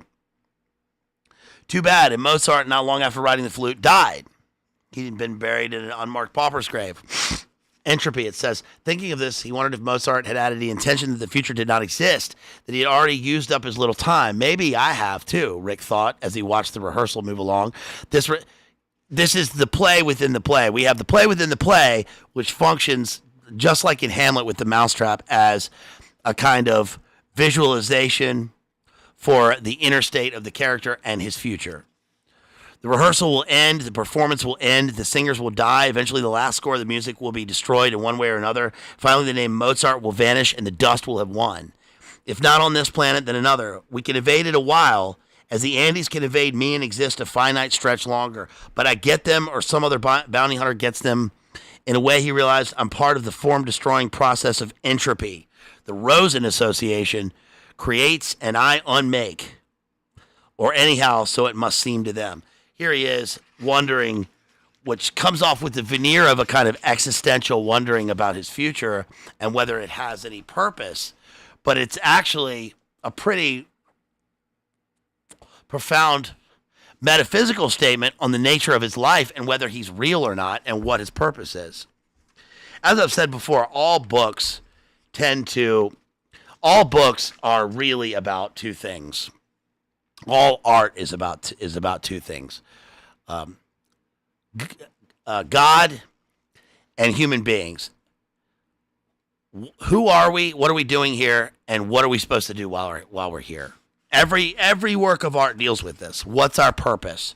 Who are we? Where do we come from? And what's our purpose while we're here? There's a character named Garland in here, which is pretty crazy. And on page 110, we realize that the list that he carries around isn't a list of androids. It's a list of human beings, he says, which is where I start to think that he has a crisis of conscience and form, and whether Rick is actually just carrying out the orders of the technocratic Rosens as if he would be working for Neander Wallace in Blade Runner 2049, just depopping the earth of the last human beings. So it becomes a kind of ambiguous point in the book to determine what he's actually doing and who the higher ups are. On page 114, you androids don't exactly cover for each other in times of stress. The androids always sell out. But that actually doesn't happen in a way in Blade Runner 2049 or in Blade Runner, which is ironic considering that those movies are less spiritual. They are more Gnostic. I don't know about more Gnostic. They are equally Gnostic, but they are more philosophical in terms of their depth and less spiritual. On page 115, he says, that's going to make it hard for you and me to get out of here.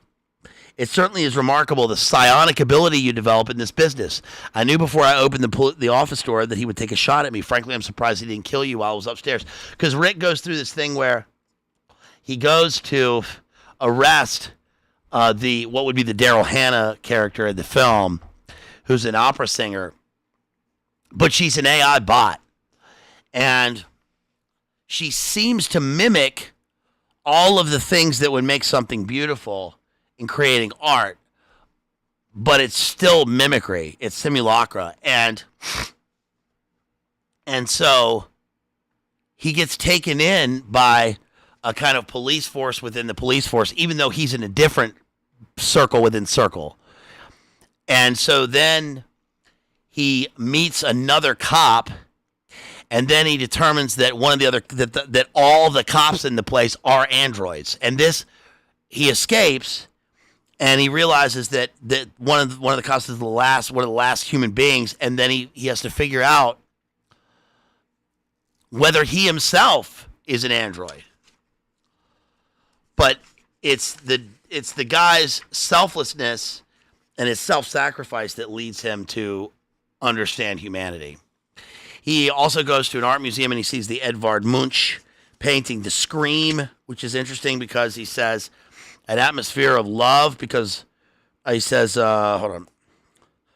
This says, the painting showed a hairless, oppressed creature with a head like an inverted pear, its hands clapped in hard to its ears, its mouth open in a vast, soundless scream. Twisted ripples of the creature's torment, echoes of its cry flooded out into the air surrounding it. The man or woman, whichever it was, had become contained by its own howl. It had covered its ears against its own sound. The creature stood on a bridge and no one else was present. The creature screamed in isolation, cut off by or despite its outcry. And this seems to be the entire reality of the androids. When he sees Luba Luft, that's the opera singer here, violently, as she recognized him, her eyes faded and the color dimmed from her face, leaving it cadaverous, as if already starting to decay.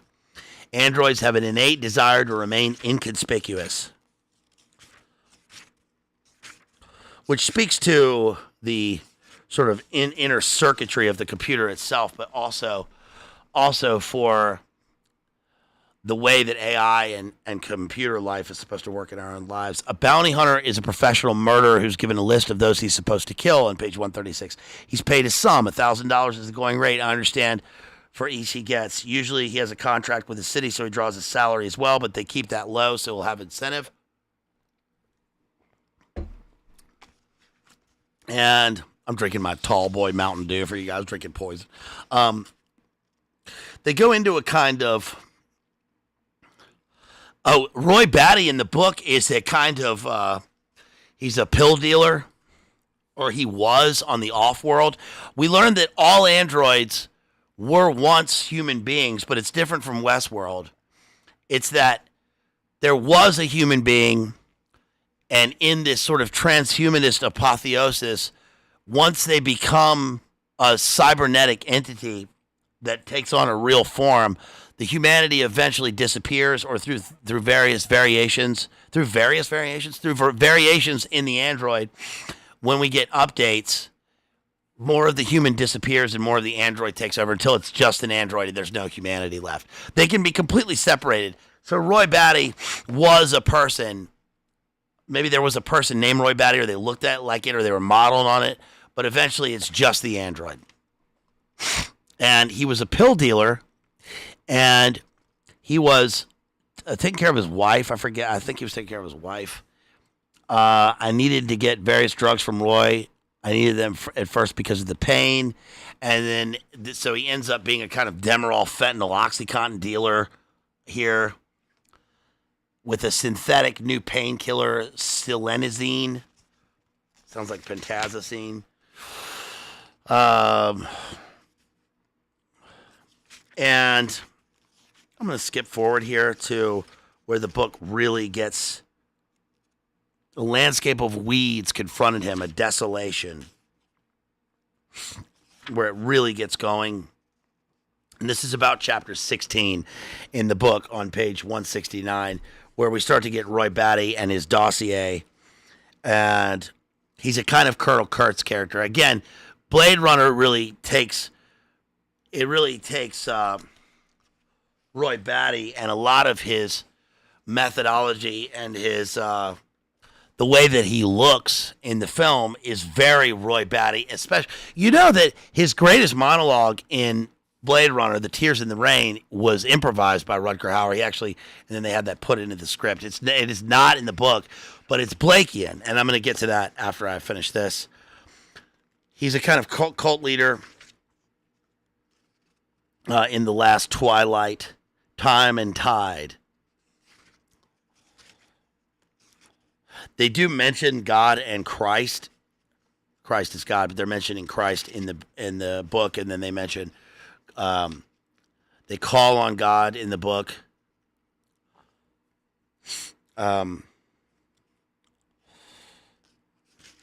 There's a catalepsy that the androids fall into, kind of like Men in Black. There's a device for that. The potent, strong fragrance, chapter 18, of happiness still bloomed in him, the sense of being for the first time in his dull life useful. Oh, then they go through the spiders. It's really horrible. Pris had now cut 3 legs from the spider, which crept about miserably on the kitchen table, seeking a way out, a path to freedom. It found none. It's really, really horrible.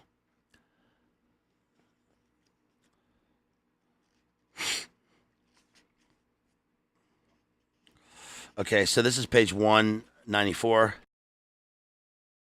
You guys liking this? Do you like this? If you like PKD, if you want me to do another Philip K. Dick, please let me know in the comments afterwards. Put it in the chat here too. Do you like Philip K. Dick? Do you like this book? Do you like the movies? I mean, I don't know anybody that really doesn't like Blade Runner.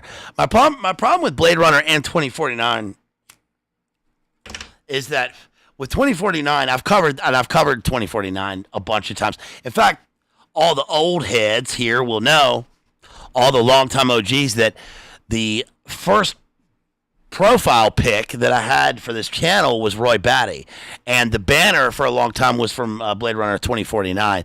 I've always liked the cybernetic, cyberpunk aspect of these two films. I've always liked the Roy Batty character as a kind of meme or a gif, and there's something that really appeals to me with this. I really like the Blade Runner films. I've covered them in a number of different streams. I've covered both of these films, but I've never covered this book. But one of the things about both of these movies is that I really can't watch Blade Runner without it putting me to sleep at some point when I watch it. And that's unusual for me for a movie, but I think it's the kind of, I almost shut down at some point when I watch it. Hey, Ghost, welcome to High IQ Book Enjoyer. Thanks for that membership. It's awesome. I tend to sort of go into a circadian rhythm when I watch the first film because it is so dark and so bleak, and the Vangelis score, which is one of the high points of the movie, really sort of has that kind of hypnotic quality to me. And the second film, Blade Runner 2049, when I saw it in IMAX, and I'm very, I don't know, I'm sure a lot of people have this, but I'm very sensitive to auditory changes and to sounds and frequencies. I'm a kind of auditory learner, I guess, in a number of ways. I remember things a lot of times through hearing them, and I tend to have a kind of synesthesia, focusing. I kind of visualize things according to what I've heard, and I'm very sensitive to music, especially. And then when I saw that movie in IMAX, I literally had to get up and leave the theater because I was going to throw up. Because the score of the movie, which I think this was the last movie done by that Icelandic, there was an Icelandic composer, let me look it up real quick, who was doing Denis Villeneuve, and he unfortunately OD'd in a hotel room a few years ago, so he's not around anymore. Let me look at the composer. The composer is... Oh, okay. Yeah, so Hans Zimmer did Blade Runner 2049, but he took over from this other guy. That his previous film was the last one. What's this guy's name? I can never remember it. Icelandic composer OD.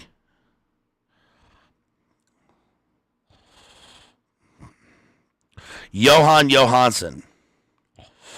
Yeah, so Hans Zimmer's score, I think, is really an homage to Jóhann Jóhannsson, who does a very serious soundscape, and the Blade Runner 2049 soundscape really, the ultra low frequencies and the ultra high frequencies really get to me. You notice, by the way, and I notice, well, most people in Iceland have it's Icelandic to have a like Snorri Snorrisson, Magnus Magnusson, to have, your father's name, Anders Andersson. So there are like an incredible number of Anders and Andersons in Iceland. We did the Icelandic Saga stream if you want to look for more on that. But I noticed in Blade Runner 2049, if you notice it, and I think this is why I had to vom while I was watching it, that it sounds throughout most of the movie like there are screaming people in a distant room. And you'll see what I mean when you watch it again and you clue into it. Because the scene where Kay gets shot down in his rocket car, his flying car, into the industrial Jeff Stein McEffrey place where Bill Sykes is, having the kids fix the microchips or whatever in the Kipple world. It's a very bleak scene, and there's the sound of like industrial metal grating on itself in the soundscape in the world, combined with the sounds of the lack of humanity, I think is sonically pushed on you in the film, where we are supposed to subconsciously assume everyone's dead or it's a torture world. And it's really torturous to listen to it when you kind of clue into that. And that combined with the ultra low and high frequencies in the film and the redscape. You remember, by the way, in Blade Runner 2049, how, Do Androids Dream of Electric Sheep is set in San Francisco and Blade Runner's LA. But do you remember when San Francisco was covered by that red dioxin poison fog or whatever in 2020? And it was Blade Runner. It looked red. It looked Martian. And it's this red death mist that was sort of covering everything. It was really it's like an external manifestation, purposely so, I'm sure, of the inner turmoil of everything being pushed on everyone. And it was pretty insane. But that kind of thing, when there's a lot of red like that in films, a lot of red and dust, and combined with the sounds of screaming. I mean, who would that should drive everyone crazy, I think. So page 194, it says, when the guy picks up the spider, he carried it to the sink, and there he drowned it. In him, his mind, his hopes drowned too, as swiftly as the spider. Maybe this was the last spider on Earth. The last living spider on Earth, he reflected. In that case, it's over for all spiders. Mercerism isn't finished, Isidore said. Something ailed the three androids, something terrible. The spider, he thought. Maybe it had been the last spider on Earth, as Roy Batty said. And the spider's gone. Mercer is gone. He saw the dust and the ruin of the apartment as it lay spreading out everywhere. He heard the kipple coming, the final disorder of all forms, the absence which would win out. It grew around him as he stood holding the empty ceramic cup. The cupboards of the kitchen creaked and split, and he felt the floor beneath his feet give. Everything in here is old, he realized. It long ago began to decay, and it won't stop. The corpse of the spider has taken over. In the depression caused by the sagging of the floor, pieces of animals manifested themselves. The head of a crow, mummified hands, which might have once been parts of monkeys. A donkey stood a little way off, not stirring yet, apparently alive at last. At least it had not begun to deteriorate. He started toward it, feeling stick-like bones, dry as weeds, splinter under his shoes. I will be down here a long time, he realized. As before, it's always long because nothing here ever changes. A point comes when it does not even decay. This is Tomb World. The mutilated spider advancing itself haltingly on its surviving legs. He picked it up and held it in the palm of his hand. The bones, he realized, have reversed themselves. The spider is again alive. Mercer must be near. Come here, he said. Crawl across my foot or find some other way of reaching me. Across the landscape, weeds advanced. Weeds corkscrewed their way into the walls around him and worked the walls until the weeds became their own spore. The spore expanded, split, and burst within the corrupted steel and shards of concrete that had formerly been walls. But the desolation remained after the walls had gone. The desolation followed after everything else, except the frail, dim figure of Mercer. The old man faced him, a placid expression on his face. Is the sky painted? Isidore asked. Are there really brushstrokes that show up under magnification? Yes, I can't see them. You're too close. You have to be a long way off, as the androids are. God, it's such a good book, y'all. This is a fucking crazy, awesome book. This is really a fantastic book. And then later on, in chapter 21, page 210, we really get the climax of the book here. In the early morning light, the land below him extended seemingly forever, gray and refuse littered. Pebbles the size of houses had rolled to a stop next to one another, and he thought, it's like a shipping room when all the merchandise is left. Only fragments of crates remained, the containers which signify nothing in themselves. What a remarkable thought that anything could have cropped grass here. What a strange place, he thought, for all that to die. In one sense, I'm now the greatest bounty hunter who ever lived. No one ever retired 6 Nexus 6 types in one 24-hour span, and no one probably ever will again. I ought to call him, he said to himself. A cluttered hillside swooped up to him. He lifted the hover car as the world came close. Fatigue, he thought. I shouldn't be driving still.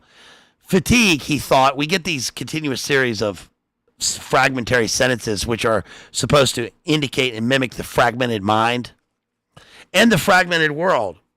He clicked off the ignition, glided for an interval, and then set the hover car down. It tumbled and bounced across the hillside, scattering rocks headed upward. It came at last to a grinding, skittering stop. The air, too, has a foul quality. But what I've done, he thought, that's become alien to me. In fact, everything about me has become unnatural. I've become an unnatural self.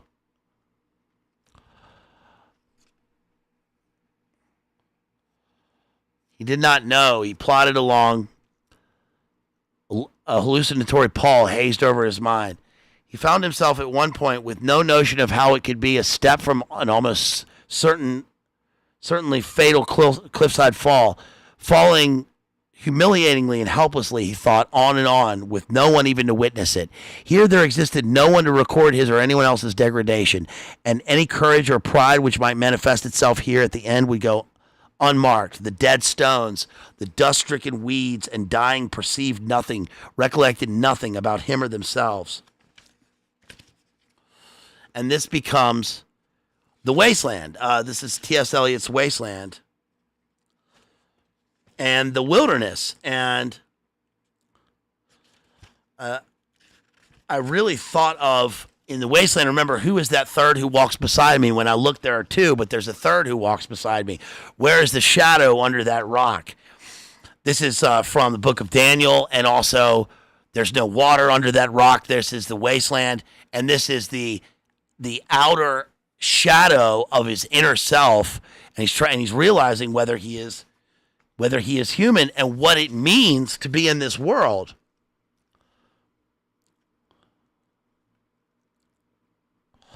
And that's basically it. He drifted into a trance. He goes home. He goes home to his wife. After he finds the electric toad flopped, artificial flies. Opening the phone book, she looked in the yellow pages under animal accessories, electric. I'd like to order 1 pound of artificial flies that really fly around and buzz, please. For a toad, I'd suggest also a perpetually renewing puddle, unless it's a horned toad, in which case there's a kit containing sand. Fine, Iran said. I want it to work perfectly. My husband is devoted to it. She gave her address and hung up, and feeling better, fixed herself at last a cup of black hot coffee. And that's it. That's the book. It's really fantastic. Let's look at, really quickly, I want to look at the difference between, and we've covered Blake here. I've covered a lot of Blake, especially with the Red Dragon stream. I need to do a whole stream on William Blake, and I'll probably do, if somebody wants to, you guys want to set me up with some donations here, if you want to help me out on the stream here, if you want me to do if you want to do a sponsor stream, I need to do Fearful Symmetry on William Blake and probably read a biography of Blake. I was going to do Blake, but then I got tracked, not sidetracked, but I really got tracked into C.S. Lewis, and so we're going to continue with C.S. Lewis, but then we'll probably focus on Blake. Roy Batty's monologues here. First he says, "Fiery the angels fell." This is a line from Blake's America, a Prophecy. "Fiery the angels rose" becomes "Fiery the angels fell," which adds an alliteration to the line, even though Blake intended this with rose, because we get a Rosicrucian or rose imagery, and because we have the opposite, an inverted inversion. But it also takes on a kind of Miltonian aspect here. And burning with the fires of Orc. So there are two scenes where Roy Batty quotes Blake. And the first one is, he says, "Fiery the angels fell, deep thunder rolled around their shores, burning with the fires of Orc." And Orc is interesting in this because Roy Batty is a Gnostic archon in this, aside from just an android. They're talking about the Blade Runner film here. He's the same in the book, but he takes on a much more emotional resonance, a kind of yearning. There's a desire and a yearning, memory and desire.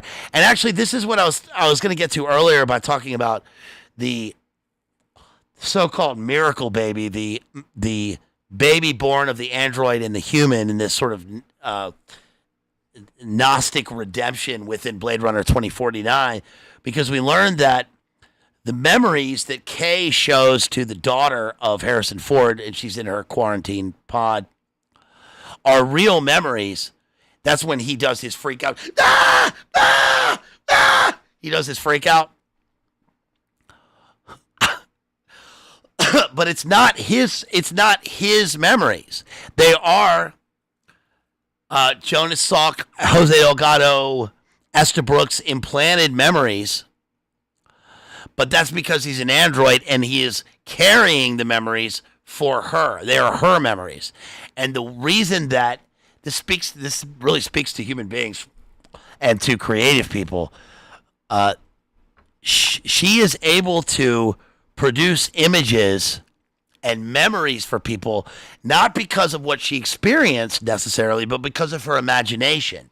Because she was in hiding, the great twist again is that she is a girl born of an android and a man, and she is hidden away as a boy, and then she is revealed to be a girl later on when she's in the pod. But through the hiding and through her encapsulation in this place, and where she is basically set aside from other people and protected later on in the film, she experiences, her imagination grows. This kind of happens with a lot of creative people, especially writers, who go through periods of early sickness in their life and can't go outside to play. And this happened with people like Keats, Robert Louis Stevenson, C.S. Lewis experienced this, because your imagination through books and through hearing other people becomes a kind of infinite world that allows you to access things that other people have experienced. And that is a human quality that is completely different from the sort of culled and cultivated memory bank of physical data in a computer. In other words, the whole world that they live in is the Internet of Things. Everything is first ones and zeros and binary, and then quantum. Everything is kind of computerized and then cultivated to mimic memories, but it's really memory and desire born through imagination, like Eliot says, that really make what a human being is. So in other words, we know that the memory itself that Kay experienced is not a memory because he sees it so clearly. And she says that happened to Proust as well. That's interesting. We know that she says that's not the way memory works. Memory is much more, imagination and memory are, especially memory, are much more misty and mystical. We can almost picture things, but they sort of are in flux and they sort of variate. They're not perfect photographic images. This is like, this is also like external memory syndrome that I've talked about when traveling. Now that I'm older, I tend to take pictures and videos of places that I'm going because I'm older and I have discernment. But when I was younger, especially when I was traveling all over Europe and Asia and all that stuff in my 20s and living abroad, I hardly ever took pictures. And this is one of the things I think personally, and I've sort of verified this through, basic research into the potence of memory, that has allowed me to have such a vivid memory because I didn't take pictures. When you take pictures and when you have an external memory device on your phone, your brain does this thing apparently where it says, okay, I've got my memory stored in a physical device. So your brain tells itself, I can make room for more. So I can just delete those. Whereas if you don't do that and you have your memories in your mind, first of all, people don't want to see your travel pictures generally. That's another reason why I avoided doing that, especially back then with physical pictures. Nobody cares about seeing your travel pictures. It's your stories of the pictures that they want to hear about. And so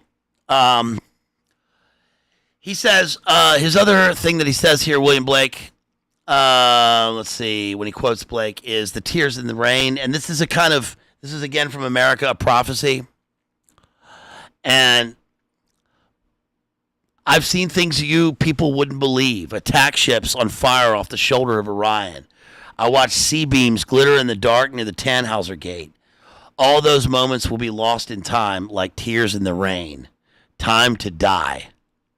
It's one of the best speeches, one of the best monologues I've ever seen in a film. And it is very, very good.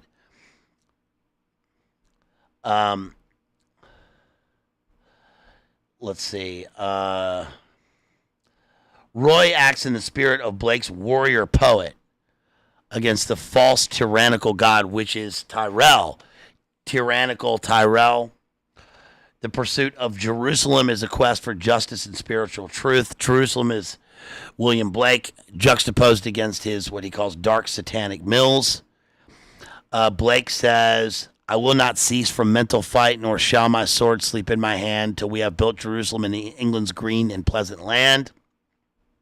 The orc also is a kind of both Tolkien and also archetypal and Old English Anglo-Saxon idea of the demiurgic creation of a ghoulish ogre spirit manifested into a physical being. So it's a kind of golem, but with a much more martial spirit to it. And Blake tends to turn, just like Milton, in a sense, revolutionary angels into tragic figures. Roy seems both divine and doomed. And this is the mythology of Blake with Urizen. I've got a good essay here, which is interesting. It's just by a person I found, Alexis Harley, and it makes actually great points. America, Prophecy When Blake Meets Blade Runner. Ridley Scott's Blade Runner is, I'm not going to read the whole essay, but is widely viewed as a descendant of Frankenstein, read in turn as the rebellious progeny of Paradise Lost, which is itself uncontroversially interpreted as a reinterpretation and elaboration of events set forth in the book of Genesis. Each text thematizes the myth of confronting one's creator and confronts its own textual progenitors in the process. As innumerable Blade Runner cult websites claim, Eldon Tyrell represents Roy Batty's Victor Frankenstein, who denies him in place of a bride more life. We have the Sophia character in 2049, which is Joy, and we have Kay, who's Joe.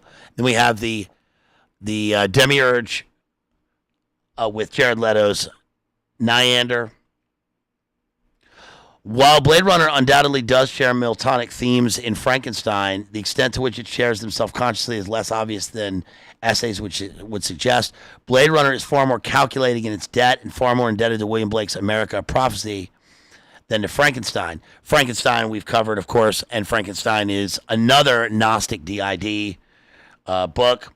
Even leaving Blake's and Blade Runner's significant political and metaphysical allegiances, the film references America both in its deliberate misquotation, there is no quotation, miss or otherwise, from Frankenstein, and its depiction of Roy Batty, muscle-bound, blood-streaked, and drenched in light, who is the orc of Blake's visionary illustrations, well before he is another film incarnation of Frankenstein's creature.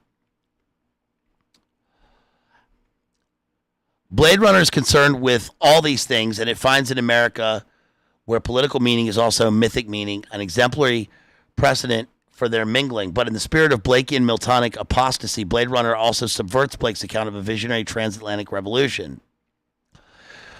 The revolution begins, Blake has it, when fiery the angels rose, and as they rose deep, thunder rolled around their shores, indignant, burning with the fires of work, which is kind of Miltonian here. Because think of the fallen angels rising up into Eden and creation. In Milton, Roy Batty, Blade Runner's own apostate angel, reworks Blake's climax thus: fire the angels fell, deep thunder rolled around their shores, burning with the fires of Orc. This is a mixture of Milton and Blake. Roy's misquotation suggests a less fortunate fate than Blake does for Milton's rebel angel. Hurled headlong, flaming from the ethereal sky. Milton's Satan, we've covered Milton's Paradise Lost. Milton's Satan is hurled and voluntarily banished from heaven rather than actively rising away from divine tyranny as Blake's angels do. Although the Satan of Paradise Lost protests that he can make a heaven of hell or a hell of heaven, his relegation to hell, where he is condemned to adamantine chains and penal fire, is not an entirely successful escape from oppression.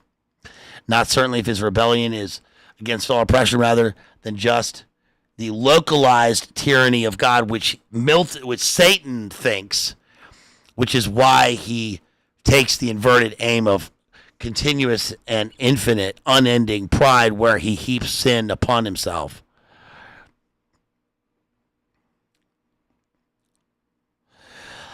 So that's about it, you guys. This does make a good point here of the neo-Mayan ziggurat of corporate genius. Notice in Blade Runner that they're clearly ziggurats, and this also made me think of Gilgamesh that we just recently covered here. And the ziggurat is a mimicry of the mountain where the prophets and where Christ meet God. So this is fallen world, I think pre-flood into post-flood fallen world, where people create ziggurats with flat tops to go and meet demons who claim to be God and end up performing their rites and sacrifices through human sacrifice in all of the pagan religions. And so that occurs in Blade Runner when we meet Tyrell, who is, of course, he is the capstone of the pyramid or of the ziggurat in this strange archonic world where we have fallen angels rising and where human beings are being eradicated, even in a sort of triple meta sense where we have a human who thinks he's a robot but maybe human, who ends up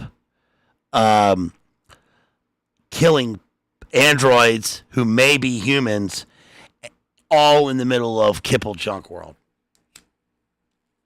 So it's pretty bleak, but this is a fantastic book to read. I think that this is one of those books which if you haven't read, you really should read this to form a kind of poetic understanding of the world in which we found ourselves in a deeper sense than just the current thing.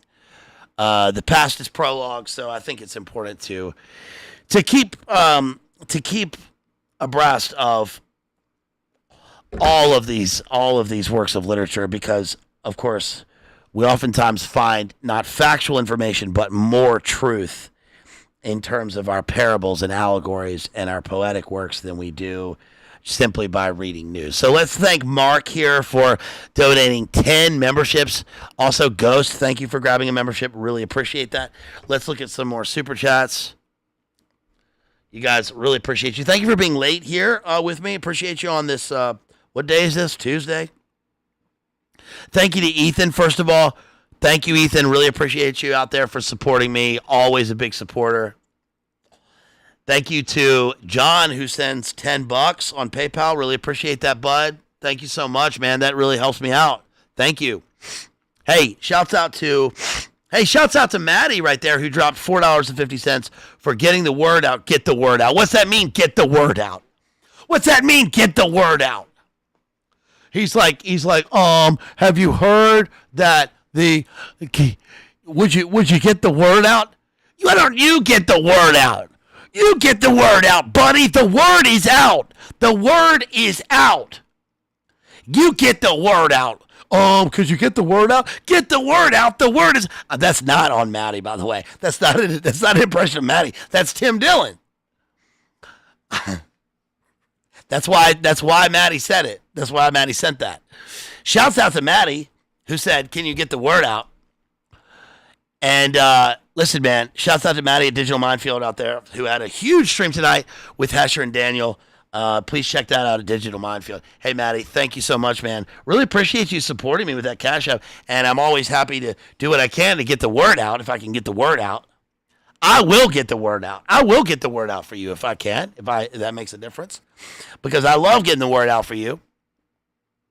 Not like when Tim Dillon said, "Can you get the word out?" You get the word out. The word is out. Maddie, I will get the word out for you. Hey, everybody, go to Digital Minefield. Go to Digital Minefield. Watch Maddie's excellent stream with Hector and I. He had 100 people live. He really killed it. Check out me and Maddie's streams. We've done a bunch of stuff, me and Maddie. Check out the streams that Maddie and I did on his channel. He's got the big one with the The biggest one we did was Dragged Across Concrete. We've done a bunch. We did one like last week. I will always go on Maddie's channel, and I'm happy to have him here. Also, he's a great friend of ours, great friend of mine. So thank you, Maddie. Really appreciate you, and great job tonight. Thank you. Hey, yo! Thank you to Daniel right there, Daniel L., who sent $40 on PayPal. Big time, bud. Big love for Big Island. Hey. Aloha, bro. Big love to you on the Big Island. Thank you so much for that $40, bro. That is incredible. Really appreciate that, man. Thank you. Again, thank you to Jason out there, who is always a supporter, and thank you so much to Jason for everything you do. Thank you to Adam for that $10 on PayPal. Really appreciate you, bro. Thank you, man. You guys, if I missed you, hopefully I didn't miss you. Yeah, Ethan sent $20. Thank you so much, Ethan. Appreciate you, dog. Hey, man, I appreciate you. Thank you so much, bro. That means a lot. You guys, I need to get some. You guys really supported me for my trip, and I really need to get some bookcases here. The books are crowding. I need to get some bookcases here and put up some more books. Thank you, everybody who has donated. If you want to donate, if you want to support me, you can do that anytime. In the channel description, you go to my channel, go down to channel description. If you're on a laptop and you're looking for my email address, go down to the laptop, go down to the email address on the About page. You'll see it. Jason says the PayPal is pinned top of chat in the description. Yes, thank you, Jason, for dropping those links. Jason rules. Thank you to everybody who showed up in chat.